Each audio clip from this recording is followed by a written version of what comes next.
Avis vascular centre మన దేశంలోనే the best varicose veins hospitals.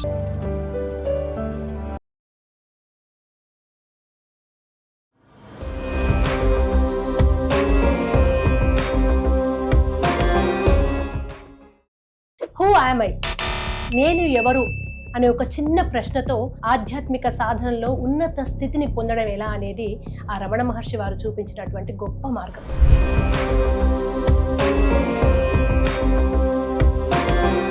కర్మని చాలా మంది మేము నమ్మము అంటారు, కానీ అదే న్యూటన్ వచ్చి every action has an equal and opposite reaction అంటే మాత్రం మనం నమ్ముతాం, ఎందుకంటే అది సైన్స్ అని. నమ్మినా నమ్మకున్నా ప్రకృతి కొన్ని నియమాలతో పనిచేస్తుంది. అందులో చాలా బలమైనది కర్మ సిద్ధాంతం. మన కర్మని, మన బ్యాడ్ కర్మని మనం తొలగించుకోవచ్చు. ఈ జన్మలో ఛాన్సెస్ ఏమైనా ఉన్నాయా? అరే నీ మొత్తం బ్యాడ్ కర్మలు చేసినప్పుడు నువ్వు ఎట్లా వస్తాయి? మీ సొంత కొడుకు చనిపోతే ఆ బాధని మిమ్మల్ని భగవంతుడికి దగ్గర చేసింది కదా. లైఫ్ లో స్పిరిచువల్ పాత్రలోకి ఎట్లా వచ్చారు? ఇంటి ముందరికి వచ్చి అడుక్కుంటేటప్పటికి వచ్చాడు. ఎవరైతే మా చిన్న అబ్బాయి చనిపోయాడో ఆయన డబ్బులు 10 రూపాయలు ఆయనకి ఇచ్చాడు. ఇచ్చిన తర్వాత ఈ అబ్బాయిని 20 రోజుల పాటు గడప దాటకి అని స్పష్టంగా చెప్పిండు. స్కూల్ నుంచి అది యాక్సిడెంట్ నుంచి ఫోన్ వచ్చి మీ అబ్బాయి ఇట్లా యాక్సిడెంట్ అయింది అని చెప్పి డ్యూటీలోనే ఫోన్ చేశారు. కాలికి తగిలితే మామూలుగా బీభత్సైన దుఃఖము. లారీ టైర్ ఎక్కిపోయింది కరెక్ట్ తలకాయ మీకు. ఏ కర్మ చేస్తే ఏ ఫలితం వస్తుంది అన్నట్టు నేను ఒక అండర్స్టాండింగ్ లో వచ్చేసాను. కలియుగంలో మంచి వాళ్ళకేమో కష్టాలు ఎక్కువ వస్తున్నాయి, చెడ్డవాళ్ళే సుఖపడుతున్నారు. మరి కర్మ సిద్ధాంతం ఎక్కడ పనిచేస్తున్నారు? కర్త యొక్క ఆజ్ఞ వల్ల ఫలితం వస్తుంది. కర్త ఎవరు అంటే కర్మకు కారణమైన వాడు కర్త. నమస్తే, welcome to Suman TV Ramana మార్గం. నేను మీ కృష్ణవేణి. హూ యామ్ ఐ, నేను ఎవరు అనే ఒక చిన్న ప్రశ్నతో ఆధ్యాత్మిక సాధనలో ఉన్నత స్థితిని పొందడం ఎలా అనేది ఆ రమణ మహర్షి వారు చూపించినటువంటి గొప్ప మార్గం. అర్థమైతే రమణ మార్గం అంత సులువైన మార్గం ఇంకొకటి ఉండదు. ఆ మార్గంలో ఎంతో మంది ప్రయాణం చేసి నేనెవరు అనే సత్యాన్ని తెలుసుకొని ఇవాళ ఆధ్యాత్మిక ప్రపంచంలో గొప్ప స్థానంలో ఉంటున్నారు.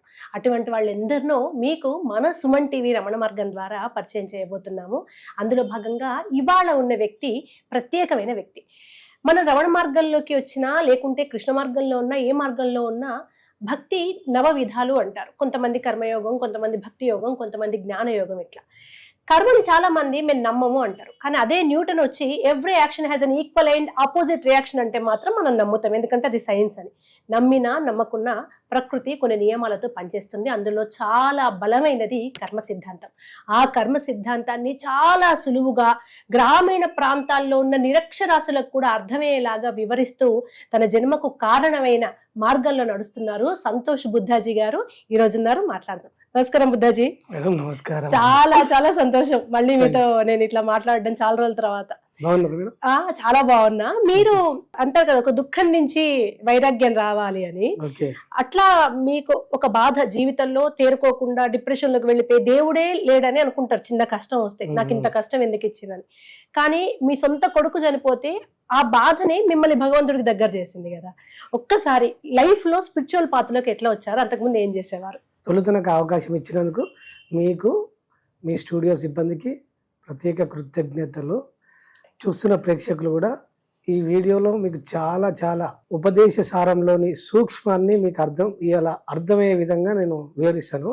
సో ప్రేక్షకులందరూ దీన్ని పదే పదే రిపీట్ చేసుకొని ఒకసారి విని మీ నిత్య జీవితంలో ఆచరిస్తే మీ జీవితం ఆనందకరంగా ఉంటుంది. Thank you madam. మొదట అంటే నేను వృత్తిపరంగా ఆర్టీసీ కండక్టర్. 2006లో నాకు ఉద్యోగం వచ్చింది. అంతకుముందుకు నేను ఈనాడు పేపర్లో చేసేవాడిని. సో 2006లో వచ్చిన తర్వాత కొద్ది రోజులు సిటీలు అప్ అండ్ డౌన్ చేసి కొద్ది రోజుల తర్వాత 2013లో హైదరాబాద్కి వచ్చిన. కుటుంబంతో వచ్చిన. పిల్లల చదువులు మనకు వంకలు ఉంటాయి కదా, సో ఏదో వంకలు పెట్టుకొని హైదరాబాద్కి వచ్చి హైదరాబాద్లో సెట్ అయిపోయింది. సెట్ అయిపోయిన దశలో దగ్గర ఎట్లుండే అంటే అప్పుడు రాణిగంజ్లో ఉద్యోగం చేస్తుంది. సో అప్పుడు నాకు నా ప్రయత్నం లేకుండానే నాకు అక్కడ నేనున్న దగ్గర చెంగిచెర్ల దగ్గర డిపో, కొత్త డిపో ఉంటుంది, అక్కడ వచ్చింది. లైఫ్ మంచిగానే వెళ్ళినా బాగానే ఉంది, ట్రాన్స్ఫర్ వచ్చింది, అక్కడ డ్యూటీ బాగానే ఉంది. ఇక మాకు ఇంత ముందుకున్న స్నేహితులు అంటే మేము ఒక టీం ఉండేది, ఒక గ్రూప్ ఉండేది, 10 మంది పిల్లల పనిచేసే వాళ్ళందరూ ఒక ఫ్రెండ్స్ లాగా ఉండేది. అంటే కాలేజ్ మేట్స్ ఎంత క్లోజ్గా ఉంటామో అంత క్లోజ్గా ఉండేది. అంటే ఇట్లా మేము ఒక ఆ ఉద్యోగంలో ఉన్నప్పుడు 10 మంది అందరు డ్రైవర్ కండక్టర్లే. ఆ 10 మందిలో ఒక వ్యక్తి లీడర్, మంచి లీడరు, అడ్మినిస్ట్రేషన్ పవర్ ఉంటుంది, డిపో సెక్రటరీ. ఆయన దగ్గర నేను కండక్టర్ పనిచేస్తున్నాను.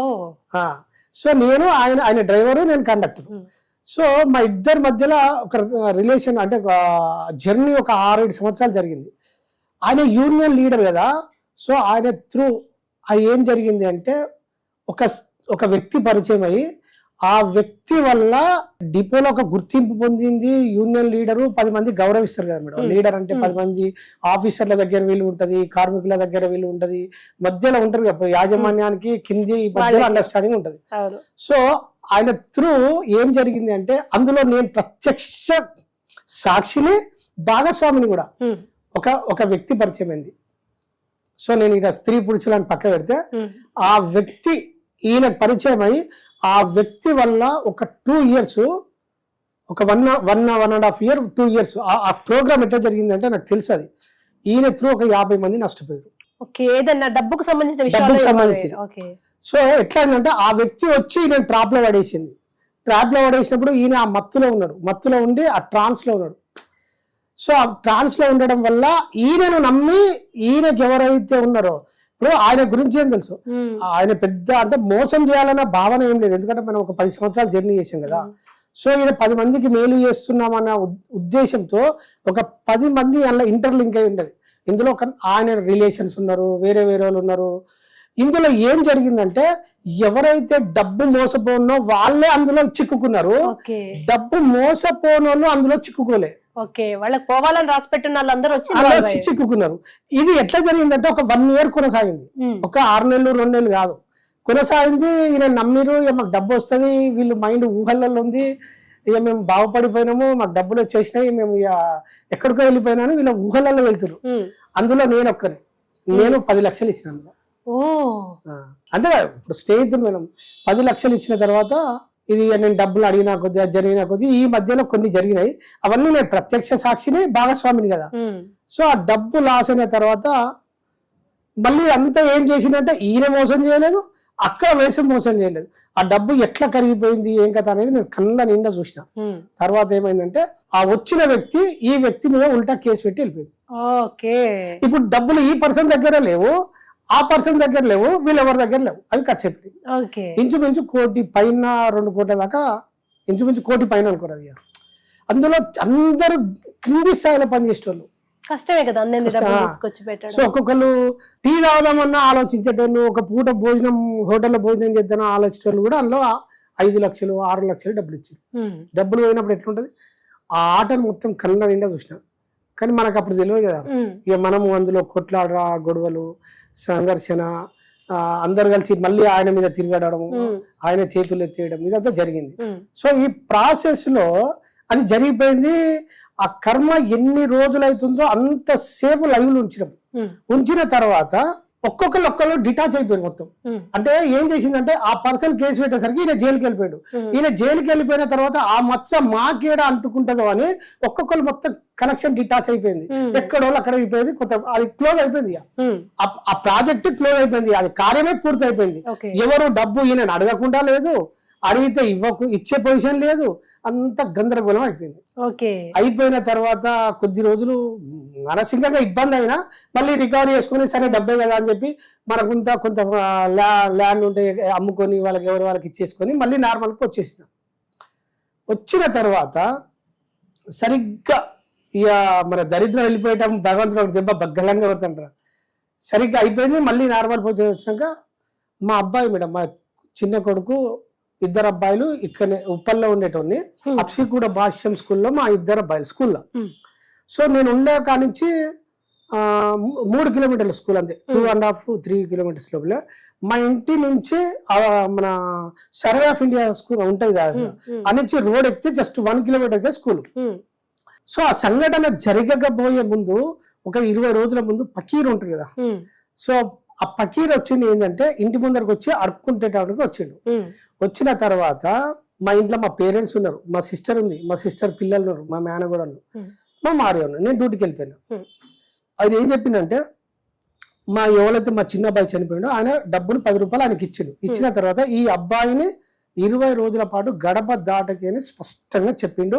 ఇది నేను ఒక్కరిని వినలే కదా, మా ఇంట్లో అందరు విన్నారు, మా పేరెంట్స్ విన్నారు, అందరు విన్నారు. ఇది మన మైండ్ కొట్టేస్తుంది కదా ఏదైనా చెప్తే. సో అట్లా కొట్టేసింది మా సేఫ్ వేరు అన్నాడు. ఇమ్మీడియట్లీ మా పిల్లలే మళ్ళీ బయటకు పోయి చూస్తే ఆయన కనవలేదట. ఇదంతా కొట్టి పడేసినా అయిపోయింది, న్యాచురల్గా జరిగిపోయింది. జరిగిపోయిన తర్వాత ఆ చనిపోయే ముందు రోజు మీరు చెప్తే మేడం నాకు ఇవన్నీ వాడడం, నేను ఫోన్ అప్పుడు ఎక్కువ వాడపోయేది, నాకు ఇదంతా తెలియదు. ఇయర్ ఫోన్స్ మా పిల్లల కోసం తెచ్చుకున్నారు వాళ్ళు. వీళ్ళు చోలా ఇయర్ ఫోన్స్ పెట్టుకుంటాం కదా, ఆ ఇయర్ ఫోన్స్ వైరీ అవి అప్పుడు 2019లో వైరీ ఉండే. అవి వైరీ పెట్టుకొని పొద్దున ఎందుకు ఆ రోజు ఏదైనా శ్లోకమో ఏదో విన్నా. నేను పొద్దున ఎర్లీ మార్నింగ్ నిద్ర నేను 4:30కి డ్యూటీకి వెళ్తా. వెళ్ళే టైంలో ఇది పెట్టుకున్న తర్వాత నేను లేచి స్నానం చేసిన పూర్తిగా ఎరుకతో అంటే కాన్షియస్ ఉన్నా.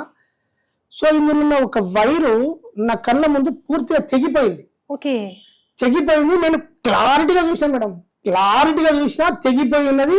ఇంత క్లారిటీగా చూసినా జస్ట్ ఒక ఫ్యూ సెకండ్స్, ఒక 5-10 సెకండ్లలో మళ్ళీ తెగిపోయినట్టు ఆ స్టేజ్ కనబడింది. అప్పుడే నాకు అరే ఏంది నేను చూసింది, నేను భ్రమనా, ఇది నిజమా, ఇది నేను ఎవరికైనా చెప్తే ఎట్లా నమ్ముతారు, దీన్ని ఎట్లా తీసుకోవాలి నాకు తెలియదు కదా, అవగాహన లేదు కదా నాకు. సో వెళ్ళిపోయినా, డ్యూటీకి వెళ్ళిపోయినా, ఎక్కినా సరిగ్గా అయిపోయినా. సరిగ్గా 7:40కి స్కూల్ నుంచి అది యాక్సిడెంట్ నుంచి ఫోన్ వచ్చి మీ అబ్బాయి ఇట్లా యాక్సిడెంట్ అయింది అని చెప్పి డ్యూటీలోనే ఫోన్ చేసి ఇంకేమి స్టన్ అయిపోయింది. మామూలు బీభత్సైన దుఃఖము, సంఘటన నుంచి రావడము. అక్కడికి వచ్చిన తర్వాత దుఃఖంలో ఆ రోజు జరిగినాయి అన్ని, ఆ క్రిమేషన్స్ అవన్నీ ఆ రోజే జరిగినాయి. నా మైండ్ అంతా ఒక ట్రాన్స్లోకి వెళ్ళిపోయింది. ఎవరు చెప్పినా ఈయనే పొజిషన్లో లేదు. ఒక్కొక్కరు ఒక్కొక్క మార్గాన్ని చూపిస్తారు. ఒకళ్ళు ధర్నా ఇద్దాం అంటాడు, కూడా అంటాడు. కానీ నాకు పెట్టి నేను అడిగి పోయి లాస్ట్కి అక్కడికి వచ్చి చూసిన తర్వాత మా బాబుని ప్రత్యక్షంగా కళ్ళ నిండా చూసిన. ఆ దృశ్యాలన్నీ చూసి సరిగ్గా చెప్తే యూట్యూబ్లో అయితే బాగుంటుంది కానీ లారీ టైర్ ఎక్కిపోయింది కరెక్ట్ తలకా మీకు. ఎక్కిపోయిన తర్వాత ఏం జరిగిందంటే ఆ రోజు అయిపోయింది. కొన్ని రోజుల కాలక్రమేణా మొత్తం విపరీతమైన దుఃఖం ఒక్కటే కాదు, ఒక మతి స్థిమితం లేని వ్యక్తి పిచ్చోడై రోడ్డు మీద ఎట్లుంటాడో అట్లా అయిపోయింది ఆ బతుకు. ఒక 3-4 months అదే అయిపోయింది. బట్టలు చింపుకోవడము, అప్పుడు ఊరికి వెళ్ళి ఊర్లో పొలాల కాడ పోయి ఇట్లా చేయడం, వ్యవసాయ పొలం కాడ ఈ బతుకు వేస్ట్ అని చచ్చిపోదామని బురద మట్టి ఉంటుంది కదా, నోరు అంతా ఇట్లా పెట్టుకున్నా బురద మట్టి. ఎందుకు అట్లా జరిగిపోయింది అంతే కదా పిల్లల విషయం. సో ఆ పిచ్చితనం పెట్టుకుంటే ఒక మన గుడిసెలు వేసుకుంటాం మామిడి తోటలు పట్టేటోళ్ళు. ఆ పిట్టలు ఆయన వచ్చి ఏది గట్ల వేసుకుంటానో వచ్చి చూసి మా పేరెంట్స్ చెప్పిండు, వచ్చిరు, సరే అయిపోయింది. అట్లా జరిగిపోయినాక ఇక మెల్లమెల్ల మళ్ళీ అప్పుడు మా దగ్గర సిద్ధులగుట్ట దగ్గర, మాకు సిద్ధులగుట్ట దగ్గర. సో ఎప్పుడు ఆ టెంపుల్ అక్కడికి వెళ్ళి అట్లా ప్రశాంతంగా కూర్చోవడము, అక్కడ అలవాటు చేసుకోవడము, అక్కడనే గడపడము, సొసైటీకి దూరంగా ఉండడము, ఇదంతా అలవాటు అయింది. ఈ జర్నీలో అలవాటు అయినాక మెల్లమెల్లగా హైదరాబాద్కి వచ్చేసినాము. వచ్చి ఇక్కడ ఉన్న తర్వాత నాకు ఇక మెల్లగా ఆ పక్కీర్ చెప్పింది అనేది ఇంట్లో మాట్లాడుకుంటాం, డిస్కషన్ చేసుకుంటాం కదా. ఆ డిస్కషన్ చేసుకునే క్రమంలో నేను హైదరాబాద్లో వచ్చిన తర్వాత నేను మళ్ళీ ఇక్కడ ఊరికి వెళ్ళిపోతా, ఈ హైదరాబాద్కి వచ్చి అన్ని కోల్పోయినా అన్న ఫీలింగ్లో ఉన్న తర్వాత ఏం జరిగిందంటే హోటల్ దగ్గర టీ తాగుతున్నా మేడం. టీ తాగుతున్నా ఒక తెలిసిన వ్యక్తి వచ్చి నాకు పరిచయం ఉన్నట్టే మాట్లాడాడు. నేను అంతా గుర్తుపట్టింది అనిపించలేదు. వచ్చి ఏంది మళ్ళీ ఊరికి వెళ్ళిపోతున్నావట అన్నట్టు మాట్లాడి టీ తాగిపించిండు. తాగినాం చెప్పి ఇక్కడనే మళ్ళీ నువ్వు ఇక్కడనే ఉండు, ఇప్పుడు నీ జీవితంలో కొత్త పరిచయాలు అవుతాయి, కొత్త మార్గాలు, కొత్త వ్యక్తులు పరిచయం కూడా లైఫ్ బాగుంటుంది అన్నట్టుగా చెప్పి వెళ్ళిపోయింది. ఇక అప్పుడు పకీర్ చెప్పింది గుర్తొచ్చింది నాకు. ఇక సో ఈయన ఏదో రీజన్ చెప్పిండు, గుర్తొచ్చింది, చూద్దామని చెప్పి నేను వచ్చిన ప్రతి వ్యక్తి ఏం మాట్లాడుతుండో నా జీవితంలోకి, ఏ వ్యక్తి ఎంటర్ అవుతుండు, ఏ వ్యక్తి పోతుండు, ప్రతి క్షణం నాతో బస్సులో నేను డ్యూటీ చేసేటప్పుడు ఏ వ్యక్తి మాట్లాడినా ప్రతి మాటను అబ్జర్వేషన్ చేయడం. ఎందుకంటే పక్కీ చెప్పింది వినకపోవడం వల్ల అది నన్ను మేల్కొల్పింది. ఇక ప్రతిదీ గమనించడము, ఎవరైనా మాట్లాడింది చూడడము, 10 మంది ఏమైనా మాట్లాడుతుంటే వాళ్ళు ఎవరైనా చెప్పుతుంటే కూడా ఆ మాటలు నేను పూర్తిగా వినేది. అట్లా వినడం మెల్లగా ఇటు జరిగి ఆ తదనంతరంలో మెల్లగా ఈ పిరమిడ్ సొసైటీ పరిచయం అయింది. అందులో ఒక వ్యక్తి అప్పుడు పత్రి సార్ ఉన్నాడు అప్పుడు. సో ఆయన దగ్గర పోయి కలిసిన తర్వాత నా కళ్ళల్లో నీళ్లు చూసిన తర్వాత ఆ రూమ్లోకి ఎట్లా వచ్చినావు, ఈ రూమ్లోకి ఆ రూమ్లోకి వెళ్ళి ఈ రూమ్లోకి ఎట్లా వచ్చినావు, ఈ లోకం నుంచి పరలోకం అట్లా పోయి సింపుల్గా చెప్పేసి నడిచిపోయింది నా కళ్ళల్లో నేను చూసి. అయిపోయిన తర్వాత ఇక నేను మెల్లగా అప్పుడు ఫస్ట్ స్టార్టింగ్ పిరమిడ్ సొసైటీలో మెడిటేషన్ అప్పుడు మెల్లగా స్టార్ట్ అట్లా చేసుకున్న తర్వాత అన్ని సొసైటీలు తిరిగాయి. ఎక్కడ ఏం చెప్తారు జర్నీలో. ఈ తిరిగే క్రమంలో కాన్హా మెడిటేషన్ అన్ని మెడిటేషన్ ఎవరో చెప్తారు అన్ని తిరిగినా. ఋషికేశ్ పోయి అక్కడ ఆశ్రమాలు తిరిగిన తర్వాత నాకు మళ్ళీ వచ్చినాక నాకు అన్నపూర్ణ మేడం అని ఇక్కడ మా దగ్గర బీబీనార్లో ఒక ఈవెంట్ పెట్టింది. ఆ ఈవెంట్కు నాకు తెలిసిన ఒక అన్న దొరకపోయాడు. అక్కడ మా అన్నపూర్ణ మేడం పరిచయం. ఆమె ఓషో డిజైనర్. సో అక్కడ పరిచయం అయిన తర్వాత మేడం నన్ను గుర్తుపట్టి అప్పుడు నేను కొన్ని మనకు విభిన్నమైన క్వశ్చన్లు ఉంటాయి కదా, నేను అన్ని క్వశ్చన్లు అడిగేటోని నాకు తెలియక. అడుగుతుంటే ఫస్ట్ క్వశ్చన్ ఫస్ట్ కొంచెం మేడం స్ట్రిక్ట్, సాధన విషయంలో చాలా స్ట్రిక్ట్. ఇక తర్వాత ఆ రోజు చూసింది ఏం లేదు. తర్వాత ఒక రోజు ఇంటికి రమ్మన్నది మేడం, వాళ్ళ ఇంటికి రమ్మంటే పోయినా. ఏం లేదు మేడం, కూసో అన్నది. గంట సేపు మేడం ఇట్లా పద్మాసనం వేసుకో, లేకపోతే అర్ధ పద్మాసనం వేసుకో, కదలొద్దు, కదిలితే నేను ఇంట్లోకి వెళ్ళి బయట పంపిస్తా అంతే. కూర్చొని గంట సేపు కూర్చోయ్యా, ఆసన సిద్ధి గంట సేపు కదలొద్దు, నీ గుడ్లు కదిలినా బయటకు పంపించేస్తాను. మా ఈ మేడం ఇట్లా అంటుందని చెప్పి నన్ను ఇంకో సాయి అని ఒక ఫ్రెండ్ ఉండే, ఇద్దరిని కూర్చుని పెట్టింది మేడం. ఇయ్య అయిపోయింది. సరిగ్గా 55 నిమిషాలు కూర్చున్నాము. ఇట్లా కదలొద్దు అంటది, మా ముందటనే కూర్చున్నది. ఇట్లా కన్ను మూసుకుంటే గుడ్లను కూడా గుర్తుపడుతుంది మేడం. నా గుడ్డు ఇటు తిరిగిందా గుర్తుపడుతుంది, గైడ్ చేస్తుంది. ఇట్లా గైడ్ చేస్తూ ఉంది. అప్పుడు మేడం సాధన అంటే ఏమనుకున్నావు, అంత ఈజీ అని చెప్పి అక్కడ మేడం దగ్గరే నాకు సాధన టెక్నిక్స్ మేడం రెగ్యులర్గా నాకు ఒక మేడం దగ్గర 2 yearsగా ఉన్నా మేడం. ఆమె దగ్గర మేడం ఏం చేసిందంటే, మేడం ఇప్పుడున్న లివింగ్ గురువులలో టాప్ గురువు, అంటే మంచి మేడం. 7 సంవత్సరాలు మౌనము. నేను పరిచయం అయినాక నేను మేడం దగ్గర ఉన్నప్పుడు ఒక 42 రోజులు సమాధిలో ఉంది. అంటే నేను లివింగ్ మేడం సాధనలో ఉన్నప్పుడు నేనే బయట డోర్ వేసుకొని వచ్చిన, అంటే దగ్గరలో ఉన్నా కదా. సో నాకు మేడం చెప్పే టెక్నిక్స్, ధ్యానం అంటే ఏంది, ఆ లోతులు ఏంది, మొత్తం ఒక్కొక్కటి నాకు అంటే ఒక కన్న తల్లి పసిపిల్లవానికి ఎట్లా తినిపిస్తుందో మెడిటేషన్ యొక్క రహస్యాలు అట్లా ఒక్కొక్కటి విప్పి చెప్పింది మేడం. ఈ జర్నీలో అంటే మేడం తోటి ఎక్కడ పోయినా ట్రావెల్ పోవడం, నేనే ఉండడం దగ్గర, అవన్నీ చెప్పడం వల్ల ప్రతిదీ నాకు క్యాలిక్యులేటెడ్ చేసి, నేను ఇప్పుడు మేడం తోటి జర్నీలో ఒక కార్లో నేను మేడం వెళ్ళేటప్పుడు నడిపించేటప్పుడు కూడా నువ్వు ఎట్లా నడిపించాలి, ఫుడ్ తినేటప్పుడు ఎట్లా తినాలి, నువ్వు బయట ఎట్లా ప్రవర్తించేటప్పుడు ఎట్లా ప్రవర్తించాలి, ప్రతి క్షణం ఎట్లా జాగృతి అంటే అవన్నీ దగ్గరుండి నన్ను నేర్పించింది మేడం. అట్లా నేర్పించి గురువు దగ్గర ఉండడం వల్ల నాకు సాధన తొందరగా సిద్ధి దొరికింది మేడం. ఆ తర్వాత విపස්සనకు వెళ్ళారు కదా మీరు? ఆ విపස්සన ఈ మధ్యలో అంటే ఇవన్నీ ఈ లాంగ్ రన్ లో అన్ని స్టెప్ బై స్టెప్ జరిగినాయి. ఈ క్రమంలోనే నేను అరుణాచలం వెళ్ళడము, అరుణాచలంలో ఈ సాధన చేయడము, అక్కడ విరూపాక్ష పోయడము, అక్కడ నాకు సెల్ఫ్ ఎక్స్పీరియన్స్ జరగడము. అసలు అరుణాచలం వెళ్ళాలి అనే ఆలోచన ఫస్ట్ ఎప్పుడు వచ్చింది మీకు? ఏమో మేడం, అంటే నాకు అరుణాచలం కూడా నాకు భగవాన్ అంటే ఎవరో తెలియదు.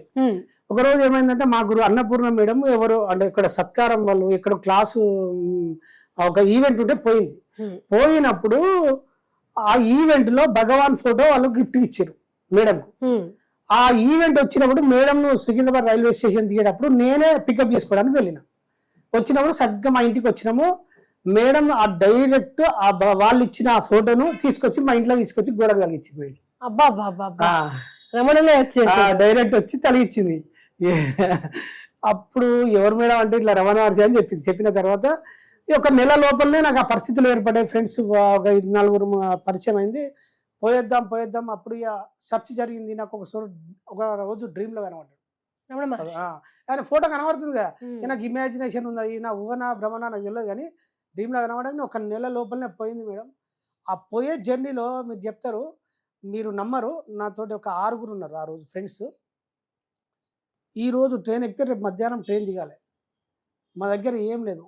ఆ మధ్యాహ్నం లంచ్ మా దగ్గర ఏం లేకపోతే ఒక వ్యక్తి వేడి పులిహోర అరటాకులా తీసుకొచ్చి పులిహోర ఇచ్చిపోయాడు. మేము షాక్ అయిపోయినాం. మేము ఎవరిని అడగలేదు, గుర్తించలేదు. ఆ కారిటాకులో వేడి వేడి పురిగోల ఇచ్చి ఆ పొట్ల మిచ్చిపోతే 6గురికి సరిపోయి అంత సరిపోయింది, తిన్నాం. ఆ రోజు అది ఫస్ట్ ఎక్స్పీరియన్స్.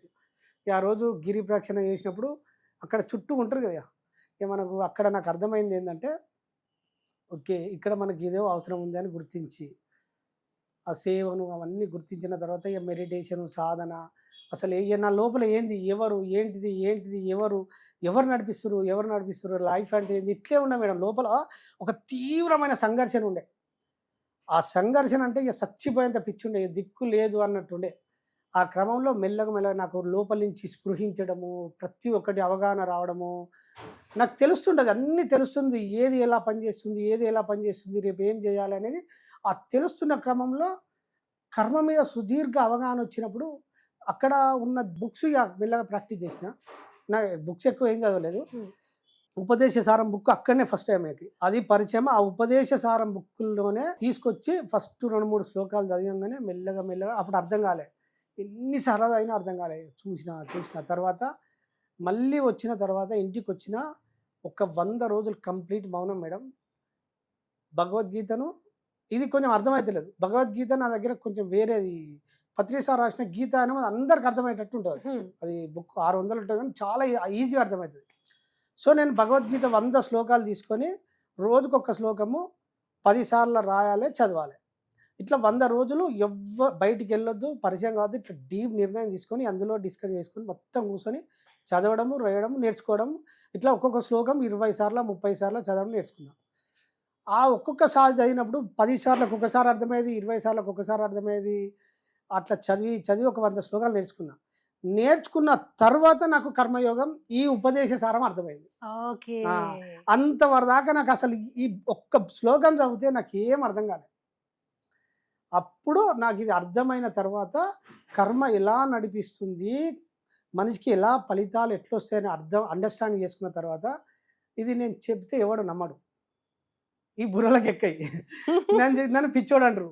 అప్పటికి నేను అంటే మా చుట్టుపక్కల ఉన్నాడు, వీడు బతకాడు, మా కొడుకు చనిపోయిన తర్వాత నన్ను అంటే నా స్థితిని చూసి వీడు బతకడం, వీడు మొత్తం సెన్సిటివ్ పర్సన్. ఆ టైంలో మా భార్య బలంగా నిలబడి సో కుటుంబాన్ని ఆ టైలరింగ్ చేసి కుటుంబాన్ని రన్ చేసింది.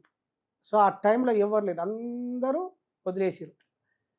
అది కామన్ గా అంత ప్రపంచంలో ఉన్నది, ఇన్క్లూడింగ్ పేరెంట్స్ కూడా. ఒక రోజు 2 రోజులు అంతే, తర్వాత వాళ్ళు కూడా వదిలేసిన తర్వాత ఇక మా భార్యని మెల్లగా సర్వ్ చేసుకుంటా ఉన్న తర్వాత ఇక నేను సాధన ప్రాక్టీస్ చేసిన తర్వాత ఓకే అప్పుడు నేను ఏం చేసిన అంటే ప్రాథమికంగా ఏ కర్మ చేస్తే ఏ ఫలితం వస్తుంది అన్నట్టు నేను ఒక అండర్స్టాండింగ్లో వచ్చేసిన. వచ్చిన తర్వాత ఇంట్లో అన్నం వండేటప్పుడు నేను మళ్ళీ కొద్ది రేషన్ బియ్యం కొనుక్కొచ్చి సపరేట్ ఇంకో కుండ ఇంకా వేరే గిన్నె పెట్టి వండేటోళ్ళు. మా ఇంట్లో భోజనాలు మా భార్య మాకు ఎట్లా వండుతుందో ఇంకో గిన్నె వండి ఇంటి ముందట ఉన్న డాగులకు రోజుకు 4-5 డాగులకు అన్నం వండి పెట్టేది. కుక్కలకి ఫుడ్ అన్నం వండేది. దానికోసం నాకు రేషన్ ఎట్లా కొనుక్కొచ్చుకుంటానో వాటి కోసం పాలు పెరుగు కొనుక్కొచ్చి రోజు ఒక 1 లీటర్ ఆ పెరుగు పాలు కొనుక్కొచ్చి ఫుడ్ పెట్టేది. ఈ పెట్టే క్రమంలో జరుగుతుంది ప్రాసెస్ జరుగుతుంది. ఈ క్రమంలో గమనిస్తున్నా ఏదో ఒక రోజు ఫలితం వస్తుంది, నాకు క్లారిటీ ఉంది, విజన్ క్లారిటీ ఉంది. నాకు ఇంకా రిజల్ట్ రాలే, 1 ఇయర్ జరిగిపోయింది ప్రాసెస్. కానీ ఈ లోపల ఏం చేసిన అంటే నా లోపల నుంచి ఒక ఫోర్స్ తెలిసింది, ఎవరికైనా చెప్పాలి. సరే మనం ఆచరిస్తున్నాం, ఫలితం వచ్చినా రాకున్నా ప్రకృతి మోసం చేయదు. సో మనుషులు మోసం చేస్తారు కాబట్టి ప్రకృతి మోసం చేయదు. నాకు ఆ లా సిస్టమ్ ఎట్లా పనిచేస్తో అర్థమైన తర్వాత సో కంటిన్యూగా ఎట్లా చెప్పాలని చెప్పినప్పుడు మెల్లగా వీళ్ళకి చెప్పడము, అంటే క్లాస్ చెప్పడం కాదు, ఎవరన్నా డౌట్స్ అడిగితే గిట్లుంటుంది అని ఎక్స్ప్లెయిన్ చేసిన. ఇక ఆ కంటిన్యూలో ఈ డాగుల కొండి పెట్టే క్రమంలో నేను టెంపుల్స్కి అక్కడికి టెంపుల్స్కి పోతుంది కదా, దేవస్థానాల కాడ నాకు కోతులు కనబడేది. మనకు దేవస్థానాలు కోతులు కనబడతాయి కదా, కోతులు కనబడేటప్పుడు అందరూ ఆ కుడుకలు అవన్నీ వస్తాయి. సో నేను అక్కడ గుర్తించి వాటికి అరటి పనులు వేయడము, క్యారెట్లు వేయడము, ఇవన్నీ స్టార్ట్ చేసిన. ఈ క్రమంలో వీళ్ళకు ఫోన్ చేసి మాట్లాడిన ఎవరైనా డౌట్స్ అడిగితే రికార్డ్ చేసేది వాట్సాప్లో. మళ్ళీ ఎవరైనా అడిగితే రికార్డ్ చేద్దాం. ఈ రికార్డ్ చేసింది పెట్టుకున్నా కదా, ఆ పెట్టుకున్న క్రమంలో ఇది వీళ్ళకి షేర్ చేసినప్పుడు మన బుద్ధి కర్మానుసారిని కదా, మనల్ని అట్లా ఆ వైపు నెట్టికెళ్తుంది కదా. ఇది ఎవరికో షేర్ చేసినప్పుడు చాలా మందికి షేర్ చేసింది. నేను ఇట్లా హనుమాన్ మాల భక్తి మాల వేసేటప్పుడు ఎట్లా పాటించాలని ఒక వ్యక్తి వచ్చినప్పుడు నేను మీకు ఒకసారి పంపించినది. అవును. సో ఆ ఆడియో మాట్లాడింది అట్లా సాములకు చేరింది. అట్లా ఎవరెవరికి కొన్ని ఆడియోస్ ఏం చేసిందంటే అది తిరిగి తిరిగి అమెరికాలో ఉన్న ఒక ఎన్ఆర్ఐకి చేరింది. అది విని నా నెంబర్ కనుక్కొని ఆయన నాకు $1000 పంపించింది. Okay.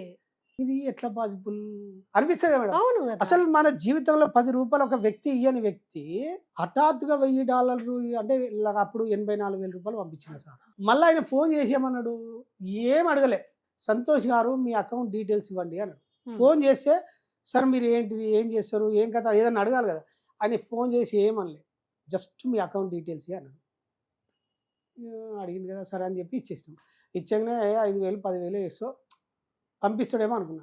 With in few just 5-10 మినిట్స్లో అమౌంట్ పంపించేసి పంపించిన తర్వాత ఒక చిన్న క్లారిటీ వచ్చింది. ఆ పంపించినప్పుడు మా భార్య నేను ఇద్దరం ఒకటే దగ్గర ఉన్నాం. అప్పుడు మా భార్య కూడా ఆశ్చర్యపోయింది. ఈ మధ్యలో డాగ్లా కొండి పెట్టేటప్పుడు ఖాళీలో వాళ్ళు లేదా అంటారు కదా. సో మా భార్య కూడా ఏంది పిచ్చి, అప్పుడేమో అట్లా చేసాం ఇప్పుడేమో ఇట్లా చేసాం అంటాం కదా మేడం. సో కొంత అది ఉండేది, కొంచెం ఉందే సహకరించేది, కానీ మళ్ళీ ఎక్కడో సొసైటీ కోసం పట్టుకుంటారు కదా. అండ్ తను తల్లిగా తనకు అంతే బాధ ఉన్నా తను దిగమంగుకొని కష్టపడి చుట్టూన్న వాళ్ళ మాటలు విని మీరేమైపోతారో అర్థం కాక ఆమె పరిస్థితి అంటే తనకు తాను నిలబెట్టడం, మమ్మల్ని నిలబెట్టడం. సో ఈ క్రియలు అయిపోయిన తర్వాత అప్పుడు కొంచెం అండర్స్టాండింగ్ వచ్చిన తర్వాత ఓకే ఇది క్లారిటీ కొంచెం వచ్చింది. తర్వాత నన్ను ఏ వైపు నా మైండ్ తీసుకెళ్తుంది, నన్ను ఎటువైపు తీసుకెళ్తుంది, ఎవరెవరు ఇవన్నీ అబ్జర్వేషన్ చేసి కదా నేను ప్రతిదీ ఆ రియల్ లైఫ్లో మెడిటేషన్ ఎట్లా ప్రాక్టీస్ చేస్తున్నా కర్మను కూడా అట్లా ప్రాక్టీస్ చేస్తూ ఉన్నాను. ఇప్పుడు నేను డ్యూటీకి వెళ్ళే క్రమంలో డిపోకి వెళ్ళేటప్పుడు మా డిపో కాడ మా డాగ్స్ ఉండేది. వాటికి పోయేటప్పుడే ఫుడ్ తీసుకుపోయేది. ఏదైనా హోటల్ కాడ టీ తాగుతున్నప్పుడు ఒక డాగ్ వస్తే వాటికి బిస్కెట్ ప్యాకెట్ కొనేసి నేను టీ తాగేది. ఇట్లా నాకు ఎక్కడ ఏది కనబడ్డా నా సందర్భాన్ని బట్టి నేను అక్కడ కర్మలో ఇన్వాల్వ్ అయ్యాను. ఇది ఇన్వాల్వ్ అయిన తర్వాత నాకు తెలియకుండానే ఈ పాత గ్రూప్ ఉంటుంది చూస్తే మనకి ఎవరో పరిచయం వాళ్ళందరూ డిస్కనెక్ట్ అయిపోయారు. కొత్త కొత్త వ్యక్తులు మెల్లగా ఇంటర్లింక్ అవుతారు, పరిచయం అవుతారు. సో పరిచయం అయ్యే క్రమంలో నాకు ఫస్ట్ శ్రీ సన్నిధి బిఎస్ టాక్స్ ఇంటర్వ్యూ ఇచ్చారు. శ్రీ సన్నిధి ఆ ఛాన్స్ రాగానే అది చూసిన తర్వాత వేరే ఒక డాక్టర్ ఏం చేసిందంటే అప్పుడు ఇది కమర్షియల్ యూట్యూబ్ అది తెలుసుగా మీకు. సో మీరంటే చూసి ఫ్రీ ఎట్లా ఇచ్చిర్రో ఒక డాక్టరు 24/7 ఛానల్ ఈ అబ్బాయిని ప్రమోట్ చేయాలని చెప్పి నన్ను రికమెండ్ చేసి పంపించింది. అది చూసిన జస్ట్ 1 డేనే పావని అనే ఒక అమ్మాయి తెల్లారి జస్ట్ చూసిన తెల్లారి నాకు మెసేజ్ పెట్టింది. ఆ సిస్టర్ మెసేజ్ పెట్టి సార్ మీ అకౌంట్ డీటెయిల్స్ అన్ని మెసేజ్ పెట్టింది, ఫోన్ చేయలే అని పంపించాగానే నాకు అప్పుడు ఆమె $1,500 ఏమో పంపించింది. ఇది సెకండ్ టైం. ఆ తర్వాత చాలా మంది పరిచయం అవ్వడం, అది చూసి చాలా మంది నాకు సపోర్ట్ చేయడము. ఒక డాక్టర్ అయితే రెగ్యులర్గా ఎవ్రీ మంత్ 50,000 పంపించేవాడు. అంతే ఇక ఇది ఏంది అసలు కర్మ ఇట్లా పనిచేస్తుందా, నేను పని చేస్తుందా అని తెలుసు అని ఇట్లా పని చేస్తా అని చెప్పినప్పుడు నేను ఓకే అని చెప్పి ఏ కర్మ ఎట్లా పనిచేస్తుందని అవగాహన వచ్చిన తర్వాత ఒక్కొక్క వ్యక్తి ఎప్పుడు ఎంటర్ అవుతుండో ఏ కర్మ చేస్తే ఏం పని చేస్తారని నాకు అర్థమైన తర్వాత ఓకే ఇప్పుడు నేను డీప్గా మళ్ళీ నా గత కర్మలు ఎట్లా పనిచేసాయని తెలిసిన తర్వాత నేను కర్మ సిద్ధాంతం చెప్పే ముందు నా ఇంట్రడక్షన్ చెప్తున్నాను. సో ఇక్కడ నాకు ఫైనాన్షియల్గా మెల్లగా సపోర్ట్ అవుతుంది, కానీ ఇల్లు లేదు. అప్పుడు నాకు ఓన్ హౌస్ లేదు, రెంట్ హౌస్లో ఉన్నాం.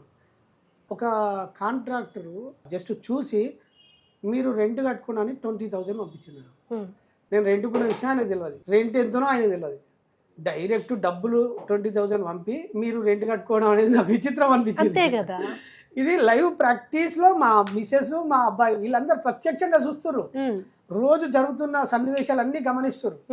ఆ గమనిస్తున్న క్రమంలో నేను ఎప్పుడు ప్రాక్టీస్ చేసినప్పుడు తర్వాత సో నా డీప్ మెడిటేషన్లోకి వెళ్ళిపోయి నా గత కర్మలను అన్ని ఈ లైఫ్ సరే గత జన్మ పక్క పెడితే ఈ లైఫ్లో ఏమేం చేస్తున్నా అని చెప్పి చూసినప్పుడు మనం తెలిసి తెలియక ఎన్నో కర్మలు చేస్తాం కదా.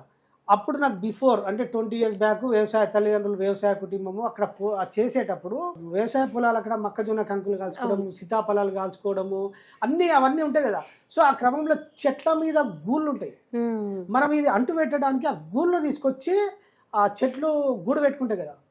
ఆ గూళ్ళు వెళ్ళి మొత్తం నాకు అట్లా డెప్త్గా కనిపించేది మేడం. నాకు అర్థమైంది కదా కర్మ. సో ఆ పక్షులు పెట్టుకున్న గూడును తీసుకొచ్చి నేను అంటు పెట్టడానికి, ఇది అంటుకోవడానికి దాన్ని తీసుకొచ్చి వాడేసుకున్నా. అమ్మ అది కూడా కర్మనా అనిపించింది నాకు. సో ఇదంతా కర్మనా అని చెప్పి మనం చాలా చేసి ఉంటాం మేడం, తెలిసి తెలియక. మీరు కూడా ఈ డబ్బులు రావాలని ఏం కోరుకోలేదు, కానీ మీరు సేవ చేస్తూ ఉంటే ఆటోమేటిక్ గా మీరు ఎక్స్పెక్ట్ చేయకుండా డబ్బులు వచ్చి పడడం స్టార్ట్ చేసినాయి. సో ఇదంతా అర్థమైనప్పుడు నాకు ఇల్లు ఎందుకు వస్తలే అని చెప్పి నేను ఏం చేసిన అంటే డాగ్స్ పెట్టాడు కదా. సో నేను అన్ని అబ్జర్వేషన్ చెప్తున్నప్పుడు వర్షాకాలంలో డాగ్స్ పిల్లలు చేసిన డాగ్స్ ఉంటాయి కదా. సో ఒక్కొక్క డాగ్ 5-6 పిల్లలు చేస్తుంది. అది ఎక్కడో చెట్ల కింద అనుకునేది. నేను ఏం చేసేదంటే ఈ ప్లాస్టిక్ డ్రమ్ములు అవన్నీ కట్ చేసి ఆ చెట్ల కాడ ఎక్కడైతే అది ఆ బాలింత ఉందో, అంటే ఆ చిన్న పిల్లలు ఉన్నాయో వాటికి సేవ చేసేటోని, అంటే వాటికి నీడని సమకూర్చేటోని, ఆ వర్షం నీళ్ళు వాడకుండా. ఇట్లా ఒక 10-15 డాగులకు చేసిన. చేసిన తర్వాత నాకు పరిస్థితులు అసలు ఏంది, మా కాలనీలో ఒక బిల్డరు పరిచయం అయ్యి సంతోష్ ఇల్లు కట్టుకో నేను కట్టిస్తా, ఎంతో కొంత నేను ఇల్లు కట్టుకుంటా, నేను కట్టిస్తా సంతోష్ అంటే పరిచయం అయ్యి చూస్తాడు కదా మా కాలనీలో. ఆయన కూడా జస్ట్ సేవలో ఉంటాడు, ఆయన కూడా డాగ్స్ ఫీడ్ చేస్తాడు, మంచిగా ఉంటాడు. సో ఇల్లు కట్టుకో సంతోష్, ఆయన నన్ను ఎంబడి పడుతుంది మేడం. ఇదేంది నాకు నా దగ్గర రూపాయి లేదు, ఇల్లు కట్టుకో ఎప్పుడో ఈ కొత్తి అని అంటే, సరే నువ్వు సంతోష్ ఇల్లు కట్టుకో అని ఆయన నన్ను ఫోర్స్ చేయడము. సో ఈ ప్రయత్నంలో ఎంత ఉంటే నువ్వు మొదలుపెట్టి అవే జరుగుతాయని.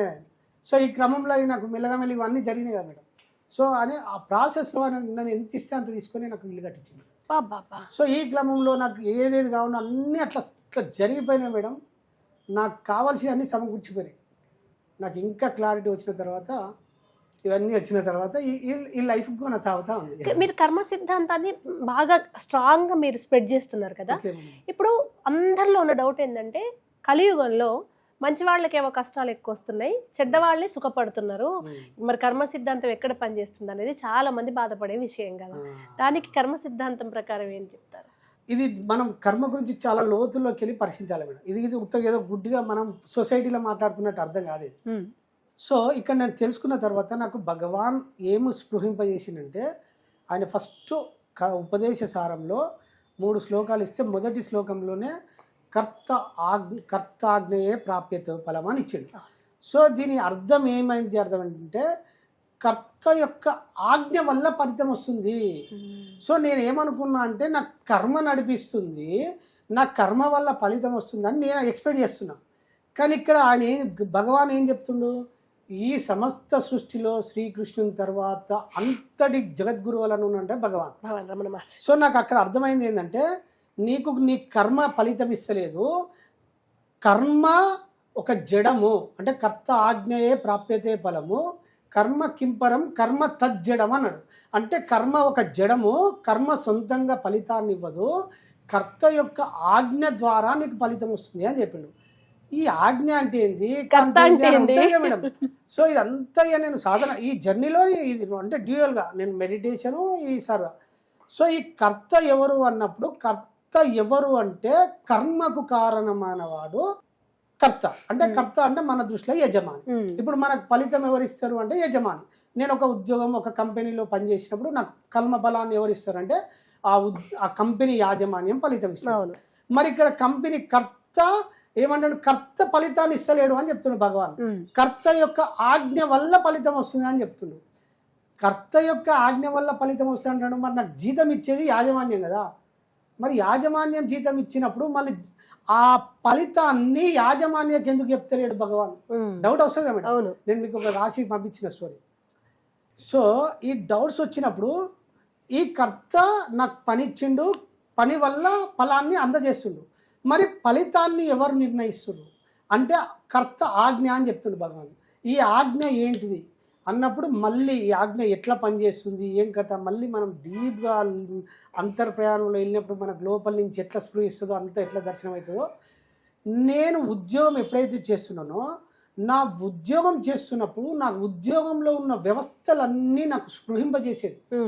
మనమేమో డ్యూటీ చేస్తాము, వస్తాము, నెలకు జీతం కనబడుతుంది, ఇదే మనకు కనబడుతుంది. కానీ మీదైతే ఆ వ్యవస్థలు ఉన్నాయనేది నాకు తెలియదు కదా. ఆ వ్యవస్థల దృశ్యాలన్నీ నాకు ఇమాజినేషన్ రూపంలో ఆ మెడిటేషన్లో కనబడేది మేడం. ఇవన్నీ ఎందుకు కనబడుతున్నాయి అని డీప్గా డీకోడ్ చేసినప్పుడు, నీ కోసం ఇంకా ఎన్నో వ్యవస్థలు రెడీ అయి ఉన్నాయి, అవన్నీ లేకుండా నీకు ఏది సిద్ధించదు అని నాకు ఒక క్లారిటీ వచ్చింది. ఓకే, ఈ భౌతికంగా నాకు ఒక వ్యవస్థ ఉన్నది, నా ఫలితాన్ని వాళ్ళు నిర్ణయిస్తారు, ఇదన్నీ ఉన్నది. మరి ఒక్కొక్కరికి ఒక్కొక్క రకంగా ఫలితాలు ఎందుకు ఇస్తారు? మరి ఒక్కరికి ఒక రకంగా మరి నేనెందుకు, నేనే కదా అహం బ్రహ్మాస్మి. అహం బ్రహ్మాస్మి అంటే మరి నా విధిరాతను నేనే రాసుకుంటున్నాను కదా, మరి నేను రాసుకున్నప్పుడు నాకు అనుకూలమైన ఫలితాలు నేనే నిర్ణయించుకోవాలి కదా.